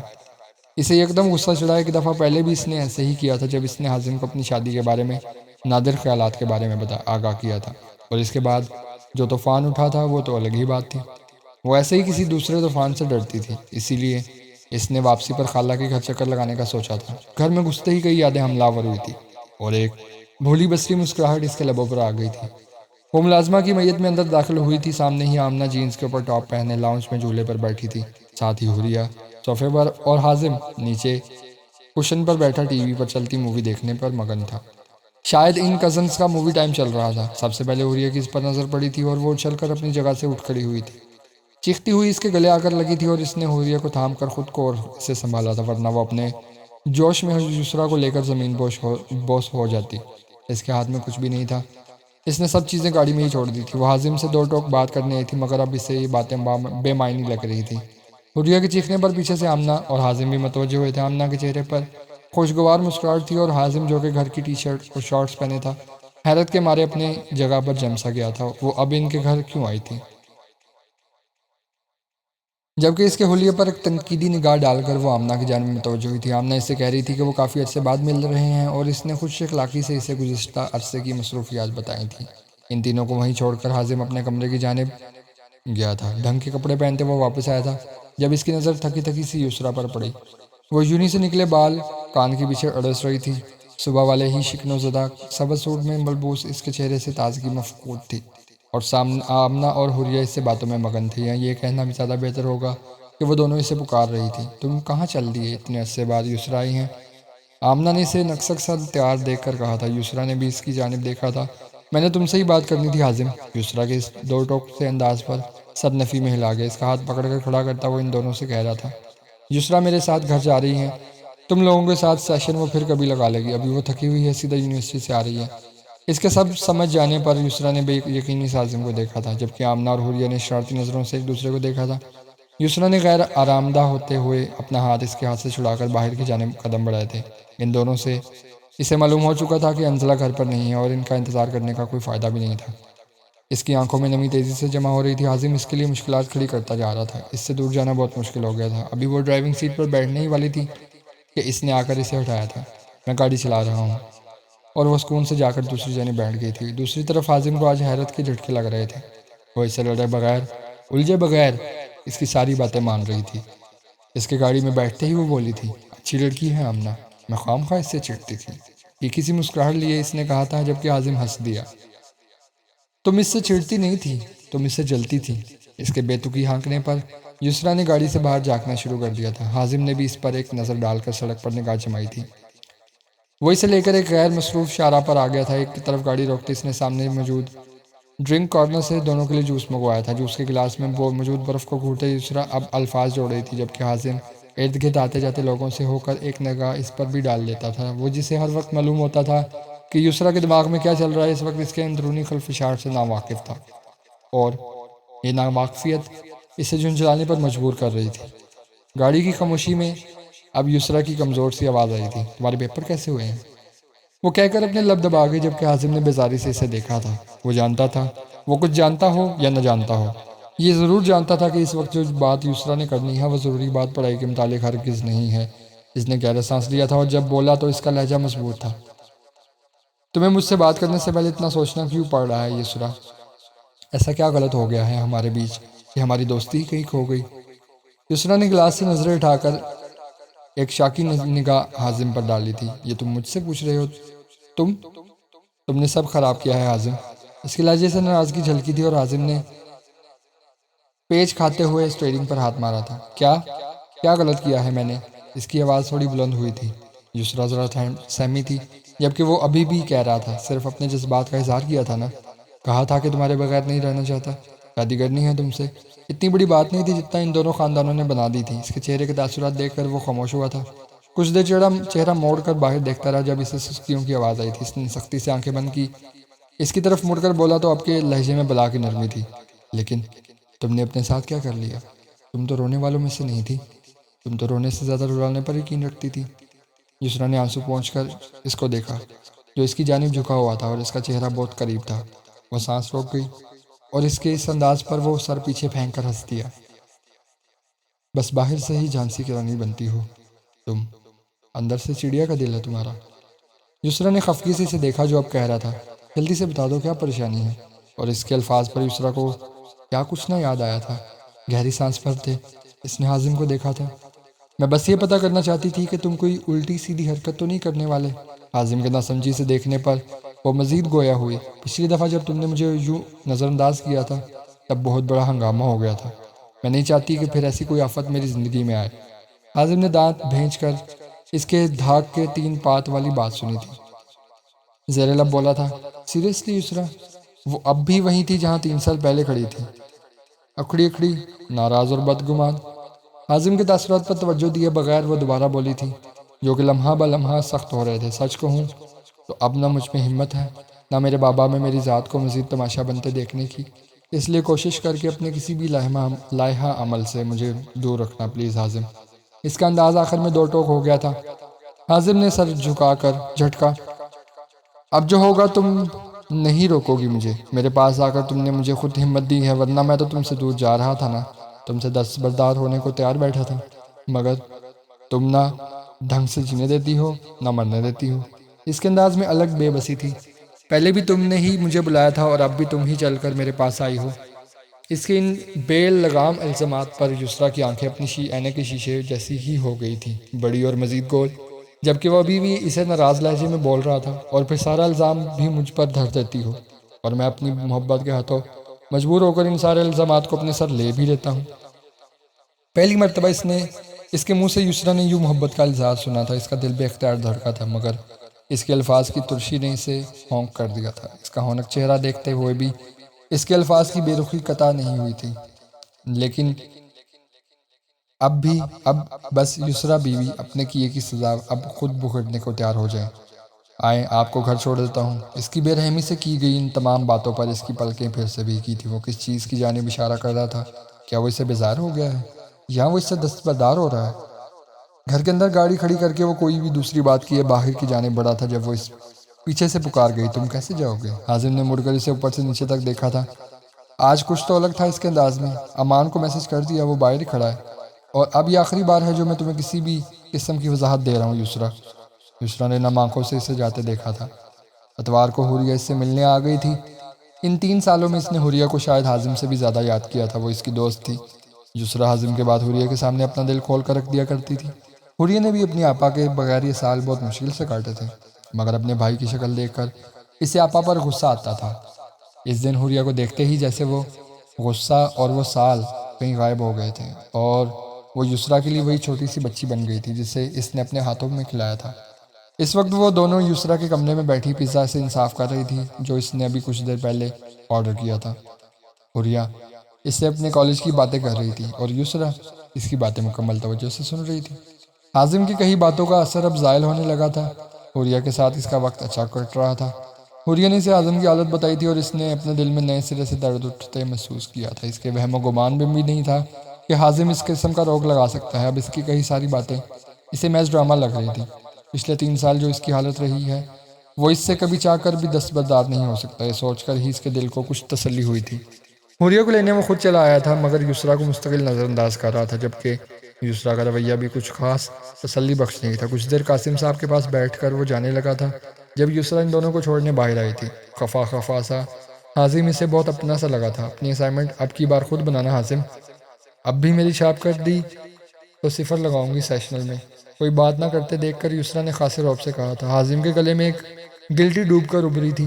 اس نے صبح ہی پوری کلاس کو وہ اسائنمنٹ چھاپنے کے لیے دی تھی۔ اس کی جانب دیکھ کر ایک خسیانی ہنسی ہنسا تھا مگر وہ یسریٰ سے فی الحال ہار نہیں ماننا چاہتا تھا، اسی لیے اپنے جون میں لوٹتا بولا تھا، تم نے سیشنل کے 20 نمبر کو قارون کا خزانہ سمجھ رکھا ہے؟ ہر اسائنمنٹ اور پریزنٹیشن میں سے اس کے نمبر نکل آتے ہیں، کبھی سوچا بھی ہے اتنے نمبر لاؤ گی کہاں سے جتنی تم اسائنمنٹ بنوا رہی ہو ہم معصوموں سے؟ اپنی کلاس کو معصوم گردانے پر یسریٰ نے آنکھیں چڑھائی تھی۔ جتنا تم لوگوں نے سارے پروفیسرز کی ناک میں دم کر رکھا ہے نا، سب پتہ ہے مجھے۔ حازم کے چہرے پر شرارتی مسکراہٹ آئی تھی۔ لاپرواہی سے سارا قصور اساتذہ کے کھاتے میں ڈالتا وہ بری الزمہ ہوا تھا۔ ہمارا قصور نہیں ہے، وہ خام خواہ ہمارے شغل کے بیچ آ جاتے ہیں۔ یسریٰ نے جتاتی نظروں سے دیکھ کر حازم کو گھورا تھا۔ شرم تو نہیں آتی ایسے ڈٹائی سے اعتراف کرتے ہوئے؟ اس کی آواز قدرے اونچی تھی اور وہ لوگ یہ بھی بھولے تھے کہ وہ اس وقت گلی میں گاڑی کے سامنے کھڑے ہیں۔ اس بات پر حازم کا کہکا بے ساختہ تھا۔ اب جس نے کی شرم اس کے پھوٹے کرم۔ اس کے لے میں کہنے پر یسریٰ اور حوریہ ایک دوسرے کی شکل دیکھ کر رہ گئی۔ حازم نے بھی آتے جاتے لوگوں پر نظر ڈال کر چابی سے گاڑی کھولی تھی۔ ہاں، میں تو حیران ہوں کہ تم لوگوں نے مجھے کیسے بخش دیا تھا۔ حوریہ کے قدرے ڈرامائی انداز میں کہنے پر حازم کا لہجہ بدلا تھا۔ اب اس کی آنکھوں میں تپش سی تھی۔ گاڑی کی چھت پر کوہنی ٹکا کر وہ اس کی آنکھوں میں دیکھتا بولا تھا، تم سے تو محبت ہی یسریٰ بی بی، اسی لیے بچی ہوئی تھی اب، مگر اب نہیں۔ یسریٰ کو اس کے الفاظ دل چیرتے ہوئے لگے تھے، آنکھوں میں آئی نمی کو پیچھے دھکیلتے وہ زبردستی کو مسکرا کر حوریہ کی جانب گھوم گئی تھی۔ حوریہ کو بھی اپنے بھائی کی یہ بات کچھ خاص پسند نہیں آئی تھی، اسی لیے یسریٰ کو بچاتے ہوئے بول اٹھی تھی، ہمیں دیر ہو رہی ہے، ماما انتظار کر رہی ہیں، باقی کا بعد میں لڑ لیجیے گا، ویسے بھی اب آپ لوگوں نے ساری عمر لڑنا ہی ہے۔ اس کی اس بات پر حازم اسے گھور کر رہ گیا تھا مگر اس کی گھوریوں کا حوریہ پر کم ہی اثر ہوتا تھا۔ ان کو روانہ کرتے وہ بوجھل دل کے ساتھ گھر کے اندر آئی تھی۔ اس کا نکاح 1 سال رہا تھا اور اس 1 سال میں وہ ارسم کے قریب ہونے کے بجائے اس سے بیزار ہی ہوئی تھی، مگر خود کو یہ تسلی دے کر خاموش کروا دیتی تھی کہ شادی کے بعد سب بدل جاتا ہے۔ 1 سال بعد شادی کی تاریخ رکھی گئی تھی۔ ارسم کی والدہ کی جانب سے ڈھکے چھپے لفظوں میں صاف جہیز کا مطالبہ کیا گیا تھا، جس پر سلویٰ اور قاسم کو خطرے کی گھنٹیاں بجتی نظر آئی تھیں، مگر چونکہ وہ نکاح کر چکے تھے اس لیے ان کے مطالبات پر کان بند کرنے کے علاوہ کچھ نہیں کہہ سکتے تھے۔ 17ویں گریڈ کی سرکاری نوکری سے وہ اپنی اکلوتی بیٹی کے لیے بہترین جہیز بنا تو سکتے تھے، مگر انہوں نے اپنی بیٹی کو تعلیم کے زیور سے آراستہ کیا تھا، اس کے علاوہ اسے کسی جہیز کی ضرورت ہی نہ تھی۔ ارسم کو تو جیسے اپنی والدہ کی جانب سے مکمل ہی چشم پوشی اختیار کیے ہوئے تھا یا وہ ان سے متفق تھا، یسریٰ کو سمجھ نہیں آیا تھا۔ اور پھر شادی والے دن ارسم کھل کر سامنے آیا تھا، جہیز جو پہلے ہی ان کے گھر پہنچایا جا چکا تھا۔ اس کے علاوہ ارسم نے اپنی منہ دکھائی پر گاڑی کی فرمائش کی تھی۔ قاسم صاحب کی جانب سے سارے مہمان انگشت دندہ تھے، مگر لڑکے والے شاید زنیرہ بیگم کی خصلت سے آگاہ تھے یا اسی خصلت کے حامل تھے کہ انہیں اس میں کوئی خامی نظر نہیں ہے، مگر قاسم صاحب کے لیے یہ بہت بڑا سبق تھا۔ انہوں نے سختی سے ارسم کا مطالبہ ماننے سے انکار کر دیا، جس کے نتیجے میں زنیرہ بیگم نے خالی خلی طلاق کی دھمکی دی تھی۔ تمام مہمانوں کے سامنے اس تذلیل پر یسریٰ بلبلا کر رہ گئی تھی، اور یہ وہ وقت تھا جب قاسم صاحب نے اپنی بیٹی کو اس جہنم کے سپرد نہ کرنے کا فیصلہ کیا۔ انہوں نے نہایت خاموشی سے سلویٰ کو کہا کہ یسریٰ کو باہر کھڑی کسی رشتہ دار کی گاڑی میں بٹھا کر گھر لے جائیں۔ سلویٰ کے دل پر ہاتھ پڑا تھا مگر شوہر کے حکم کے آگے بے بس ہوتی۔ انہوں نے یہی کیا تھا۔ ان کے خاندان کے کچھ بڑوں نے بیچ میں پڑھ کر معاملہ رفع کر کے بچی کو رخصت کرنے کا کہا تھا، مگر آپ کے قاسم صاحب ڈٹ گئے تھے۔ یسریٰ کے جاتے ہی انہوں نے نہایت عزت کے ساتھ کھانا کھلوایا تھا۔ مہمانوں کو کھانا کھلا کر رخصت کرتے انہوں نے ارسم سے کہا تھا کہ وہ شرافت سے طلاق بھجوا دے ورنہ وہ عدالت کا سہارا لیں گے۔ زنیرہ اور ارسم جو سمجھ رہے تھے کہ انہوں نے یسریٰ کے رونے کی وجہ سے اسے حال سے متصل دھولن والے کمرے میں بھیجا ہے، بھگ سے اڑے تھے اور قاسم کے مطالبے پر ان کا منہ دیکھنے والا تھا۔ زنیرہ نے بات سنبھالنے کی کوشش کی تو انہوں نے سختی سے انہیں جھڑک کر وہاں سے روانہ کیا، ساتھ ہی کسی رشتہ دار کے بچے کو ان کے ساتھ بھیجا تھا کہ وہ ان کے ساتھ جا کے جہیز کا سامان وہاں سے لا کر بکوا دے۔ انہیں اب اس خاندان سے کسی قسم کا تو کوئی تعلق نہیں رکھنا تھا۔ قاسم صاحب کو نہیں معلوم تھا کہ انہیں یہ قدم کتنا مہنگا پڑنے والا ہے، مگر گھر آ کر اپنی بچی کا چہرہ دیکھ کر انہیں بے اختیار حازم یاد آیا تھا۔ اس نے کتنی بے بسی سے آخری مرتبہ ان سے بات کی تھی۔ انہیں لگا تھا کہ انہیں حازم کی معصوم محبت کی آ لگی ہے جو ان کی بچی بسی نہیں، مگر سلویٰ نے ان کے اس خیال کی نفی کی تھی۔ وہ اپنے بھانجے کو جانتی تھی، وہ کبھی مر کر بھی یسریٰ کے لیے برا نہیں چاہ سکتا تھا، اور اب قاسم کو معلوم ہوا تھا کہ انہوں نے ہیرا چھوڑ کر کوئلہ ہاتھ میں لیا تھا، دامن تو داغدار ہونا ہی تھا۔ اس واقعے کے بعد سے قاسم صاحب کو بلڈ پریشر کا مسئلہ مستقل رہنے لگا، مگر وہ اپنی اولاد کے لیے مطمئن تھے۔ انہوں نے یسریٰ کو تل تل مرنے سے بچا لیا تھا۔ یسریٰ نے بھی اس واقعے کو زیادہ سر پر سوال نہیں کیا تھا۔ دکھ اسے تھا، مگر وہ باپ کے فیصلے سے متفق تھی، اور اس کے بابا تو کبھی غلط ہو ہی نہیں سکتے تھے۔ اس نے دوبارہ یونیورسٹی جانا شروع کر دیا تھا۔ 1 سال بعد پڑھائی مکمل کر کے وہ اسی یونیورسٹی میں وزٹنگ لیکچرار کے طور پر تعینات ہو گئی، جو کہ قاسم صاحب کے ریٹائرمنٹ تک جاری رہی۔ جب قاسم صاحب نے ریٹائر ہونا تھا، اس سے 1 ہفتہ پہلے ان کی طبیعت بگڑی تھی اور ان پر فالج اٹیک ہوا تھا۔ علاج سے وہ ٹھیک تو ہو گئے تھے، مگر ان کی دونوں ٹانگیں مفلوج ہو گئی تھیں اور وہ مستقل ویل چیئر پر آ گئے تھے۔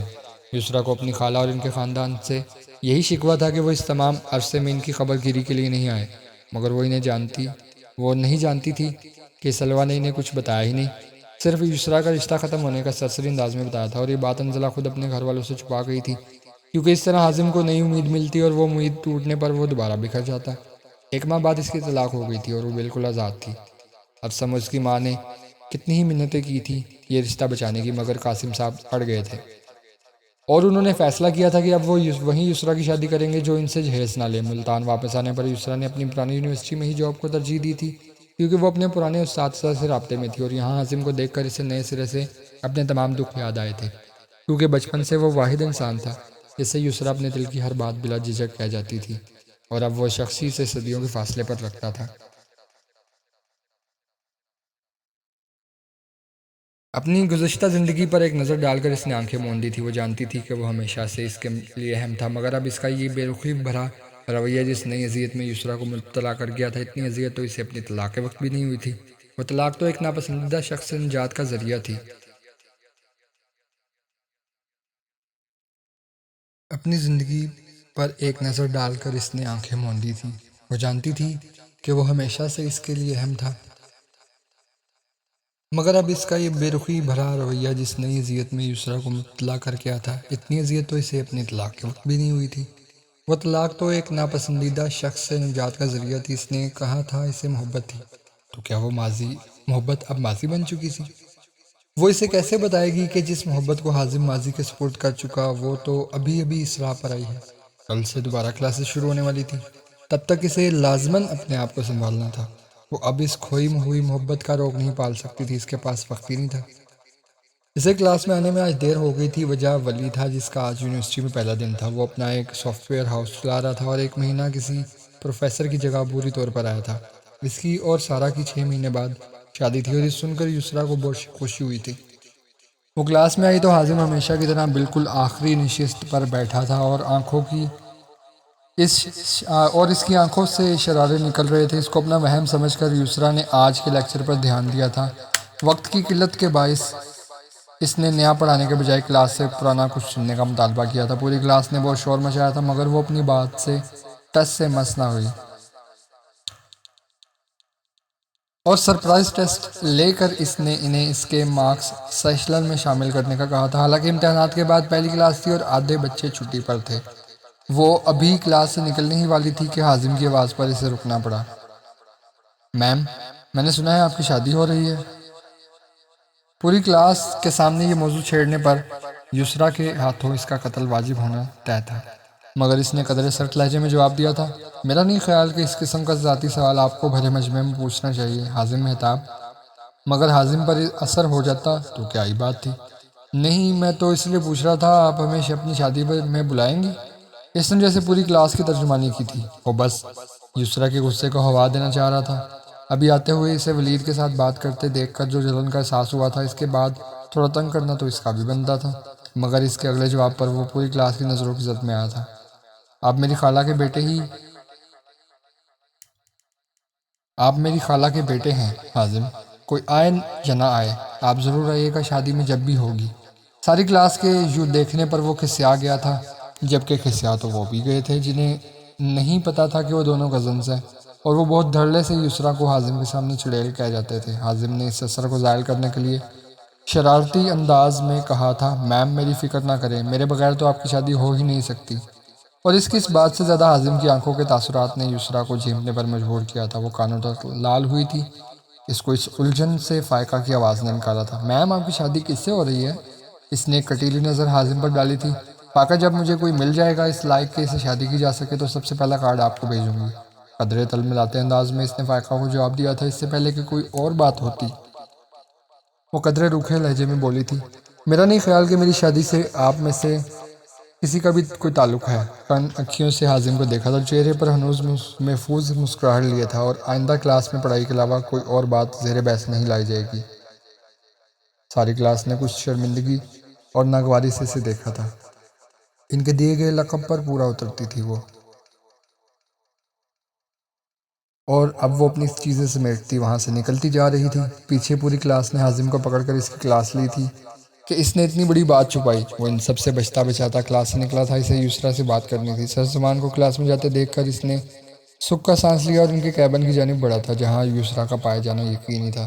آج پہلی مرتبہ یسریٰ نے اس حازم کو دیکھا تھا جو حقیقتاً سب ٹیچرز کے ناک میں دم کرتا تھا، مگر یسریٰ کے جوابات نے پوری کلاس کو کھلکھلانے پر مجبور کر دیا تھا۔ سر زمان کے آفس میں یسریٰ کے ساتھ ولی کو دیکھ کر حازم کا پارا چڑھا تھا۔ ولی سے مل کر وہ بغیر یسریٰ سے بات کیے ہی کمرے سے نکل آیا تھا۔ وہ یہاں آئی تھی تو سر زمان کے ساتھ ولی کو بیٹھا دیکھ کر اسے خوشی ہوئی۔ وہ سارا کا نمبر لینا چاہتی تھی۔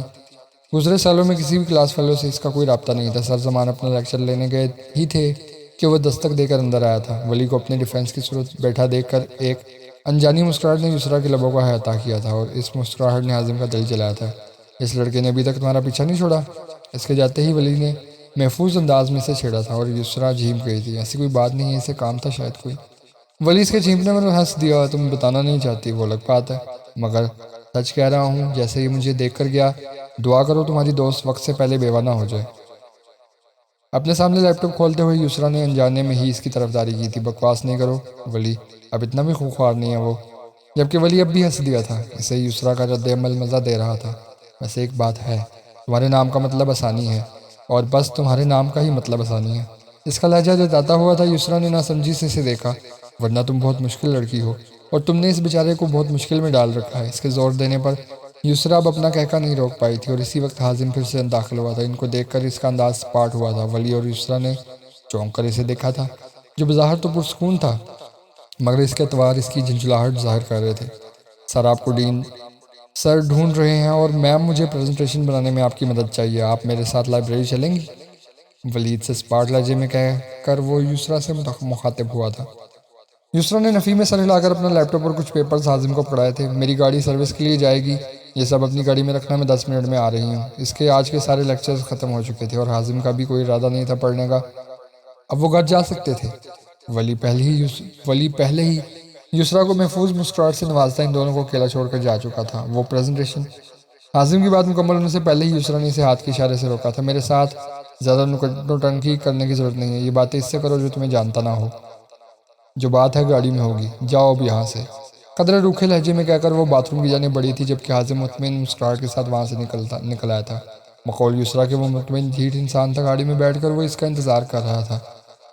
کچھ دنوں سے اس کے رویے میں کافی تبدیلی آئی تھی۔ کٹی کٹی وہ اب بھی تھی، مگر اس کی باتوں سے اپنا یہ چھلکنے لگی تھی، جیسے ان کے درمیان دوستی واپس آ رہی تھی، اور وہ بہت مطمئن تھا۔ اسے اب یسریٰ سے کوئی بات نہیں کرنی تھی۔ 3 دن پہلے وہ اپنے دل کی تمام بھڑاس نکال چکا تھا۔ وہ جانتا تھا یسریٰ کو تکلیف ہوئی تھی اس کی باتوں سے، مگر وہ ضروری تھا۔ اسے اب یسریٰ کو اپنا احساس دلانا تھا، تاکہ وہ سمجھ سکے کہ اس کی زندگی میں حازم کی وہی اہمیت ہے جو حازم کی زندگی میں یسریٰ کی ہے۔ اور اس وقت وہ بس اسے ولی کے پاس سے اٹھانا چاہتا تھا۔ اسے یسریٰ کا اپنے علاوہ کسی سے ایسے بات کرنا اچھا نہیں لگتا تھا، اور یہ بات وہ بھی جان گئی تھی، تبھی تو بغیر کوئی دوسری بات کی اس کے آنے پر وہ راضی ہوئی تھی۔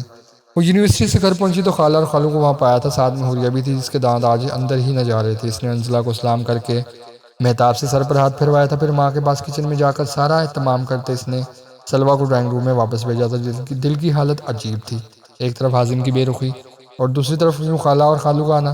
اس سے کچھ بننا پڑا تو حوریہ سے پوچھ بیٹھی، خالو کیوں آئے ہیں؟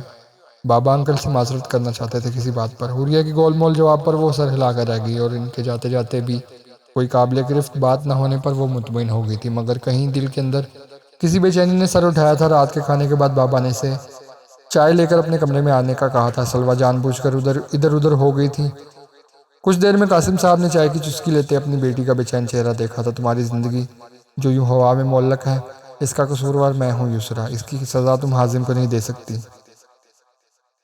انزلہ اور مہتاب نے بہت مان سے اس کا رشتہ مانگتے ہوئے حازم کے خدشات بتائے تھے اور کہا تھا کہ یسریٰ کو کسی بھی صورت بنایا جائے۔ حازم آخری فیصلہ یسریٰ کا چاہتا تھا اور وہ لوگ یسریٰ کا فیصلہ حازم کے حق میں چاہتے تھے، اور شلوا سمیت سب کو لگتا تھا کہ یسریٰ کا فیصلہ صرف قاسم صاحب ہی بدل سکتے ہیں، اور اسی وجہ سے اس وقت یسریٰ ان کے سامنے موجود تھی۔ ان کے اتنے صاف لفظوں میں بات کرنے پر وہ شدید حیران ہوئی تھی۔ میں نے کیا کہا ہے بابا اسے؟ اس نے کمزور لہجے میں کہا تھا اور اٹھ کر ان کی ویل چیئر کے سامنے اکڑو بیٹھ کر سر اٹھا کر انہیں دیکھا تھا۔ تم اس سے شادی نہیں کرنا چاہتی نا؟ اچھا، تو اب میرے کندھے پر بندوق رکھ کر چلائی جا رہی ہے۔ وہ سوچ کر رہ گئی، حازم کے لیے اس کی بدگمانی اور عروج پرتی۔ ایسا کچھ نہیں ہے بابا، اس نے اپنے لہجے کو مضبوط بنانے کی کوشش کرتے ہو قاسم صاحب کے ہاتھ کو ہاتھوں میں لیتے کہا تھا۔ ایسا ہی ہے یسریٰ۔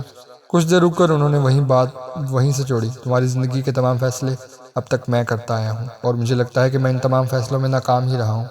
یسریٰ نے بے یقینی سے باپ کی بات سنی تھی۔ اسے حازم پر غصہ آیا تھا، جس کی وجہ سے آج اس کا باپ یوں خود کو قصوروار گردان رہا تھا۔ اس نے کچھ نمی اندر اتار کر کچھ دیر توقف کے بعد ایک پرعزم مسکراہٹ کے ساتھ باپ کو مخاطب کیا تھا۔ بابا، آپ نے میری زندگی کے تمام فیصلے بہترین لیے ہیں، اور اس بارات کو واپس بھیجنے کا فیصلہ ان سب میں سر فہرست ہے۔ قاسم علوی کی زبان جنگ ہوئی تھی۔ انہیں نہیں معلوم کہ ان کی بیٹی ان کے بارے میں یہ سوچتی ہے۔ انہیں ہمیشہ لگا تھا کہ وہ اس فیصلے پر ان سے شاکی ہوگی، مگر وہ اب بھی کہہ رہی تھی، آپ نے مجھے اس وقت بتایا تھا کہ میری قیمت وہ ایک کڑی نہیں ہے۔ اس نے اپنی آنکھوں میں آئی نمی کو اندر اتارا تھا۔ لوگوں کے تانوں، اپنی عزت کی آڑ لے کر جو لوگ اپنی جوان بچیاں زندہ در غور کرتے ہیں، آپ ان سب سے الگ صف میں کھڑے ہو کر میرے لیے لڑے تھے اس وقت، اور اب تک لڑ رہے ہیں۔ آپ کو پتہ ہے اس نے مجھے کیا احساس دلایا؟ اس کے حلق میں کچھ اٹکا تھا، وہ تمام جذبات جو پچھلے 3 سال سے وہ اپنے اندر دبائے ہوئے تھی۔ ایک آنسو لڑک کر اس گال پر بہا تھا۔ قاسم نے اس کے سر پر ہاتھ رکھتے اسے دلاسا دینے کی کوشش کی تھی، جبکہ اس نے اپنی بات کو وہیں سے جوڑا۔ یہی کہ میں انمول ہوں، آپ کے کاندھوں پر پڑا کوئی بوجھ نہیں ہوں جسے آپ مجبوری میں ڈھو رہے ہیں، بلکہ آپ کا مان ہوں۔ آپ نے مجھے اس بھرے مجمع میں سینے سے لگا کر تحفظ کا احساس دلایا تھا۔ اس سے بڑا احسان تو آپ کچھ کر ہی نہیں سکتے میرے اوپر۔ سر اٹھا کر ان کی آنکھوں میں دیکھتے اب وہ بہت محبت سے کہہ رہی تھی، آج میں آپ کو بتا دوں کہ آپ ایک بہترین باپ ہیں، اور میں تو شاید آپ کی بہترین بیٹی بننے کی تگودو میں ہی زندگی گزار دوں گی۔ اس کا نمناک لہجہ قاسم کو کسی اعلیٰ مقام پر لے گیا تھا۔ قاسم نے مسکرا کر اپنی لاڈلی کو دیکھا تھا۔ وہ ان کی اکلوتی اولاد تھی، اور وہ آج اسے بتا نہیں پائے تھے کہ وہ ان کی بہترین بیٹی ہے۔ اس نے دوبارہ کہا تھا، آپ مجھے جس سے شادی کرنے کا کہیں گے میں کر لوں گی۔ یہ کہتے اس کے دل کی حالت عجب تھی، شاید خالہ خالو اس کی مرضی کے بغیر آئے تھے، یا اس نے انکار کرنے کے لیے یسریٰ کی ناپسندیدگی کا سہارا لیا تھا۔ آنسوؤں کو اندر اتارتے وہ قدرے غیر سنجیدگی سے قاسم صاحب کو دیکھ کر بولی تھی، اور ویسے بھی وہ کہتا ہے کہ آپ کے کہنے پر میں نے اس توری کے منہ جیسے شخص سے نکاح کر لیا تھا، تو اس کی شکل تو اس سے بہت اچھی ہے۔ نم آنکھوں سے ہنستی وہ قاسم صاحب کے دل میں موجود کئی خدشات کو بے معنی کر گئی۔ اس کی آخری بات پر قاسم کھل کر ہنسے تھے، اور پچھلے 3 سال میں اس نے اپنے باپ کے چہرے پر اتنی آسودگی نہیں دیکھی تھی۔ تبھی آگے کے انجام سے نظریں چراتے اس نے ہاں کر دی تھی۔ معلوم نہیں اب حازم کا کیا رد عمل آتا، مگر اس نے سوچ لیا تھا کہ وہ اب اپنی وجہ سے اپنے باپ کو تکلیف میں مبتلا نہیں کرے گی۔ آج ہفتے کی آخری کلاس تھی اور اس نے طلبہ کی پریزنٹیشن لینی تھی۔ وہ کلاس میں داخل ہوئی تو ساری کلاس ایک بڑی سے میز کے گرد بیٹھی تھی، اور وہ میز انہوں نے کیمسٹری لیب سے اٹھائی تھی جہاں کا فرنیچر تبدیل ہو رہا تھا۔ وہ حیران ہوتی اندر داخل ہوئی تھی۔ آپ لوگوں کا پڑھائی کا کوئی ارادہ نہیں لگ رہا مجھے۔ اس کے لہجے میں حیرت واضح تھی۔ سب سے پہلے مان بولا تھا، میم آج ہم سب کھیل رہے ہیں اور آپ بھی ہمارے ساتھ کھیلیں گی۔ اس کے ہاتھ میں خالی بوتل تھی۔ اس نے الجھن امیز نظروں سے پوری کلاس کو دیکھا تھا۔ جن 4 بچوں کی پریزنٹیشن تھی وہ وہاں نظر ہی نہیں آ رہے تھے۔ اس نے سمجھ کر سر جھٹکا، انہیں پہلے ہی بھگایا جا چکا تھا، زیادہ کچھ پڑھانے کو تھا بھی نہیں، اسی لیے وہ منہ بناتے اپنا بیگ وہیں میز پر رکھ کر ایک خالی کرسی پر ٹک گئی۔ یہ سب تم لوگ سر زمان سے کرواؤ تو پتہ چلے۔ اس کی بات پر سب ہی کا کہکا گونجا تھا۔ آپ کو ابھی ہمارے ہنر کا پتہ نہیں ہے میم، ہم سر زمان سے کیا کیا کروا چکے ہیں۔ اسے اپنے بہت قریب سے حازم کی آواز آئی تھی، جو اس کے برابر والی کرسی پر آ کر بیٹھا تھا۔ وہ اسے پہلے کی نظر نہیں آیا تھا، شاید اب کلاس میں آیا تھا۔ اسے تنبیہی نگاہوں سے دیکھ کر اس نے کھیل شروع کرنے کا اندیا دیا تھا۔ امان کے ہاتھ سے فراز نے بوتل لے کر اس میز پر گھمائی تھی جو حازم پر رکھی تھی۔ ٹروتھ یا ڈیئر میں اس نے سچ کا چناؤ کیا تھا، جس پر امان نے شرارتی نظروں سے ان دونوں کو دیکھتے ہوئے پوچھا تھا، حازم تم بتاؤ محبت کیا ہے؟ اس کی نظروں کا مطلب یسریٰ کو خوب سمجھ آ رہا تھا، اور وہ اندر ہی اندر بل کھا رہی تھی۔ جب حازم کی آواز پر اس نے حیرت سے مڑ کر اسے دیکھا۔ محبت ہرا رنگ ہے، اس نے بہت جذب خیال میں کہا تھا، مگر اپنے پاؤں پر یسرا کی ہیل کا وزن برداشت کرتے ہوئے بلبلا اٹھا تھا۔ اس نے غصے اور حیرت کے ملے جلے تاثرات کے ساتھ اس کی جانب دیکھا تھا، جو ہرے رنگ میں ملبوس اپنے دوسری جانب موجود فائقہ سے کچھ کہہ رہی تھی، جس نے گاؤن کے اوپر ہرے رنگ کا اسٹرالر باندھ رکھا تھا۔ اس نے اپنے سامنے بیٹھی ارم کو دیکھا، جو اپنا ہرا دوپٹہ سیٹ کر رہی تھی۔ اس کے دائیں جانب بیٹھی نمرا نے جو سوٹ پہنا ہوا تھا، اس میں بھی ہرا رنگ نمایاں تھا۔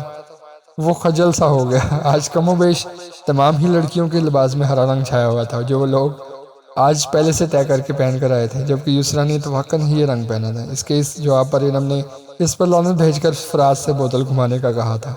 فائقہ جو یسرا کی بات سن رہی تھی، اس نے بے توجہی سے حازم کو ہرا رنگ کہتے سنا تھا۔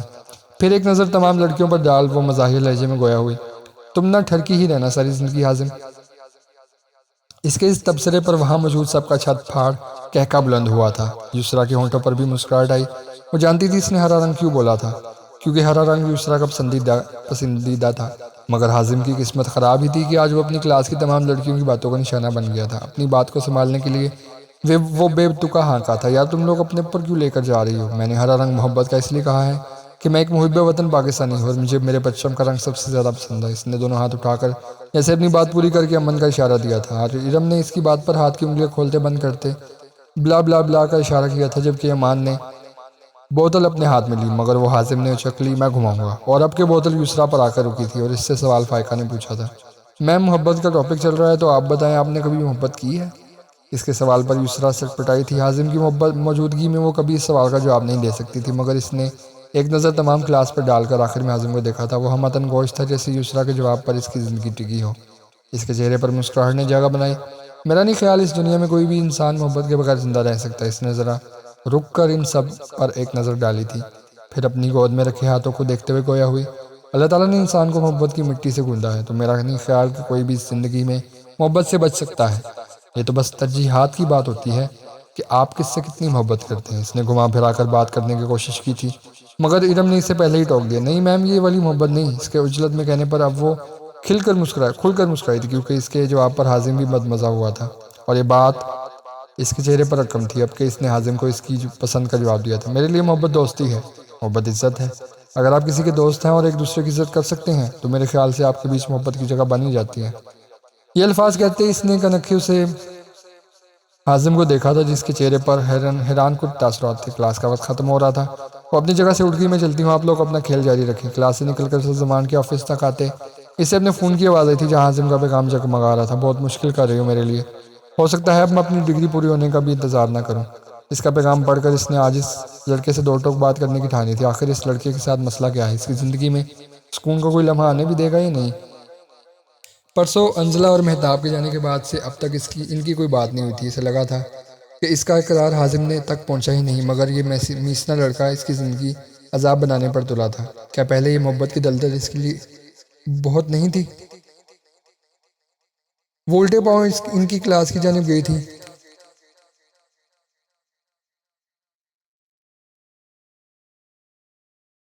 سرزمان ان کی کلاس میں تھے، اور آج اسے پتہ چل ہی گیا تھا کہ حازم کو ہمیشہ کے لیے ہمیشہ کیسے سرزمان کی غیر موجودگی کا پتہ چلتا تھا۔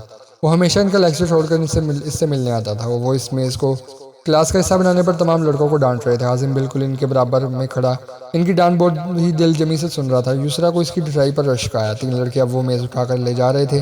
انہیں جگہ دیتے اس نے ذرا خجل مسکراہٹ کے ساتھ سرزمان کو سلام کیا تھا۔ اسے دیکھتے ہی وہ بھی مسکرائے تھے۔ وہ ان کی ہونہار طالبہ تھی اور اب انہی کے پیشے سے منسلک تھی، اور وہ حازم اور اس کا رشتہ بھی جانتے تھے۔ تبھی بولے، یسرا، حازم کو سمجھاؤ بیٹا، اس نے اس سیمسٹر ایک بھی کلاس ڈھنگ سے نہیں لی ہے، اور چونکہ وہ ان کی کلاس میں اس کی مصروفیت جانتی تھی، بس سر ہلا کر رہ گئی۔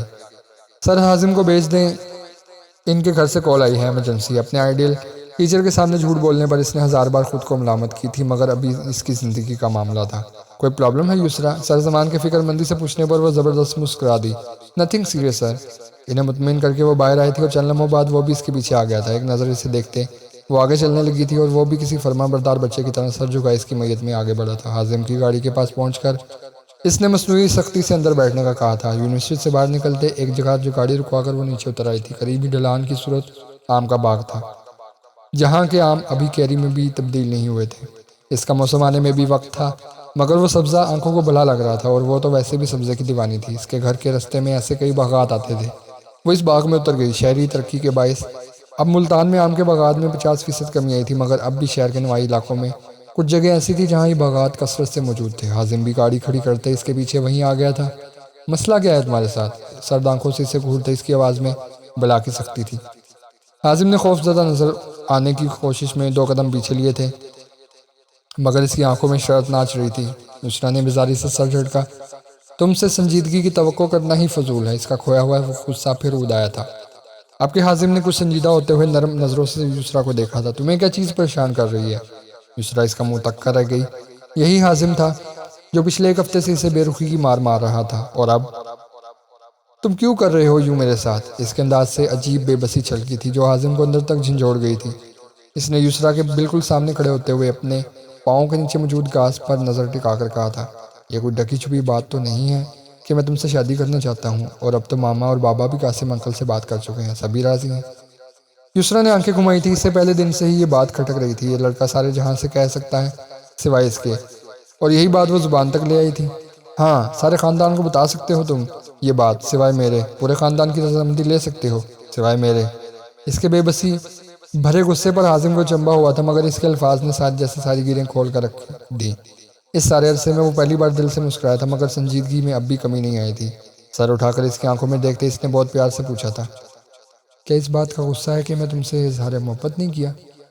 اس کا انداز جان لیوا تھا۔ یسریٰ کی سانس سینے میں اٹکی، مگر غصہ ابھی بھی حاوی تھا۔ تبھی تو اپنے اندر سر اٹھاتے احساسات کو دباتے اس نے کھردرے لہجے میں کہا تھا، تم ہی تھے نا جس نے 1 ہفتہ پہلے مجھ سے پہلی بار محبت کا اعتراف کرتے ہوئے کہا تھا کہ اب وہ محبت ختم ہو گئی ہے، تو اب اس سب تماشے کا کیا فائدہ؟ حازم کی مسکراہٹ مزید گہری ہوئی تھی۔ اس کے ہرے رنگ کے سوٹ پر نگاہ کرتے اس نے آس پاس موجود درختوں کو بھی دیکھا تھا۔ وہ سب قدرت کے ایک ہی فریم کا حصہ لگے۔ وہ جتنے غصے میں تھی حازم اتنا ہی تحمل کا شکار تھا۔ اس کے دل میں پڑی گریں کھولنے کے لیے حازم کو تحمل کا ہی مظاہرہ کرنا تھا۔ میں نے ایسا کچھ نہیں کہا تھا۔ بڑی سی مسکراہٹ چہرے پر سجائے اس نے یسریٰ کے چہرے کے آتے جاتے رنگ دیکھے تھے۔ میں تو بس دیکھنا چاہتا تھا کہ تمہیں فرق پڑتا ہے کہ نہیں۔ حازم کے انداز پر اس کے دل کی گریں واقعی کھل رہی تھی۔ کوئی فرق نہیں پڑتا۔ کچھ خجل ہوتے اس نے بے اختیار ہی نفی میں سر ہلاتے ہوئے کہا تھا، اور میں تمہیں بتاؤں تمہیں فرق پڑتا ہے، تمہارے چہرے پر لکھا ہوتا ہے کہ تمہیں فرق پڑتا ہے۔ اس کی شرارت عروج پر تھی۔ یسریٰ نے آنکھوں کے گرد جمی عینک اتار کر ہاتھ میں پکڑی۔ اپنی طرف سے باتیں مت کرو۔ اس کا انداز خفگی سے بھرپور تھا۔ عینک ہٹانے سے اب وہ براہ راست اس کی آنکھوں میں جھانک رہی تھی۔ اچھا تو انکار کر دو۔ آپ کے یسریٰ کے چہرے پر ایک جتاتی ہوئی مسکراہٹ نے بسیرا کیا تھا۔ ہیل پہننے سے وہ بالکل حازم کے برابر کی لگ رہی تھی۔ اس کی آنکھوں میں جھانکتے ہوئے اس کہا تھا، میں نے انکار کیا تو پھر سے بستر پکڑ لو گے؟ اپنے نکاح پر اس کی بیماری کا حوالہ دیتے اس نے چوٹ کی تھی، اور حازم بغیر برا مانے سر خم کر گیا تھا۔ یسریٰ کی باتوں کا اسے برا لگ ہی نہیں سکتا تھا۔ مہربانی آپ کی۔ اس نے سیدھا ہو کر یسریٰ کو دیکھنا چاہا تھا جو اس کے ایک طرف سے نکل کر اب ایک درخت کی قدرے نیچے آئی ٹہنی کو توڑ رہی تھی۔ ان دونوں کے بیچ گھنگھور خاموشی تھی جسے حازم ہی کو کی لہکتی آواز نے توڑا تھا۔ لیکن ایک کام میں ابھی بھی کرنا چاہتا ہوں۔ کیا؟ اس کے اچنبے سے پوچھنے پر وہ ٹوک انداز میں 3 لفظی جواب دے گیا، محبت کا اظہار۔ یسریٰ نے حیا سے پلکیں جھپکائی تھی، پھر رخ موڑ کر انکار کر گئی، کوئی ضرورت نہیں ہے۔ اس کے انکار کا پاس کر رکھتے حازم نے نہیں بات کی تھی، اچھا پھر شادی کا پوچھ لیتا ہوں۔ گھٹنوں پر بیٹھ کر وہ مستقل شوخی پر آمادہ تھا، اس کی بھی کوئی ضرورت نہیں ہے۔ آپ کے حازم کی جانب مڑ کر وہ سنجیدگی سے بولی تھی، جس پر حازم نے لب دانتوں میں دبا کر اپنی مسکراہٹ روکتے کہا تھا، چلو اچھا ایک سوال کا جواب دے دو۔ کیا؟ اس کی جانب سے پھر کسی بے تکی بات کی توقع کرتے یسریٰ اب ہمدن گوش تھی، میرے سنگ زندگی بھر کا سفر کرنے کو راضی ہو؟ اس نے الگ ہی کوئی ترنگ بھرے لہجے میں پوچھا تھا، اور یسریٰ اپنی مسکراہٹ چھپا کر مصنوعی سنجیدگی سے گویا ہوئی تھی، البتہ آنکھیں شرارت سے بھرپور تھی۔ اردو والا تو نہیں، تمہارے ساتھ صرف انگریزی والا سفر ہو سکتا ہے۔ اور وہ کہکا لگا کر ہنس دیا تھا، ایسا زندگی سے بھرپور کہکا جسے آج سے پہلے کسی نے اس انوکھے لڑکے کے چہرے پر نہیں دیکھا تھا۔ اسے یوں ہنستا دیکھ کر یسریٰ کے اندر طمانینت کا احساس جاگا۔ اس کے ہاتھ میں ابھی تک وہ ہری ٹہنی تھی، جبکہ وہ ہاتھ اٹھا کر کہہ رہا تھا، چلو چلو مان لیا انگریزی والا سفر ہی صحیح، لیکن اگر تمہارے ساتھ ہوگا تو میں دل و جان سے راضی ہوں۔ اب کی بار یسریٰ نے بھی اپنے دل کو آزاد ہوتا محسوس کیا تھا۔ اسے اندازہ ہوا تھا کہ حازم مہتاب کی سنگت میں زندگی پھر سے خوبصورت لگنے لگی گی۔ وہ دونوں اپنی زندگیوں سے مطمئن تھے، وقت نے ان کے بیچ کے فاصلے خود ہی پاٹ دیے تھے۔ ختم شد۔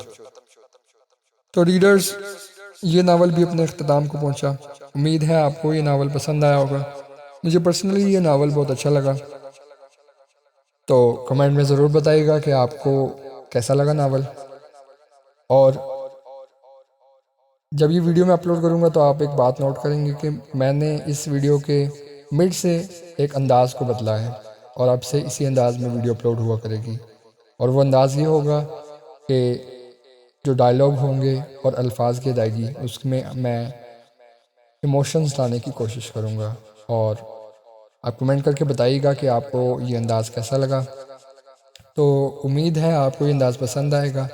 اپنی رائے کمنٹ میں ضرور دیجیے گا کہ اسی انداز کو برقرار رکھا جائے یا پھر جذبات سے بالکل عاری انداز میں ناول پڑھا جائے، اور کمنٹ کر کے ضرور بتائیے گا تاکہ میں اسی چیز سے نیکسٹ ویڈیو کو اپلوڈ کروں۔ تو ملاقات ہوتی ہے آپ سے اگلی ویڈیو میں، اور آپ سے اگلے ناول میں۔ تب تک کے لیے اللہ حافظ۔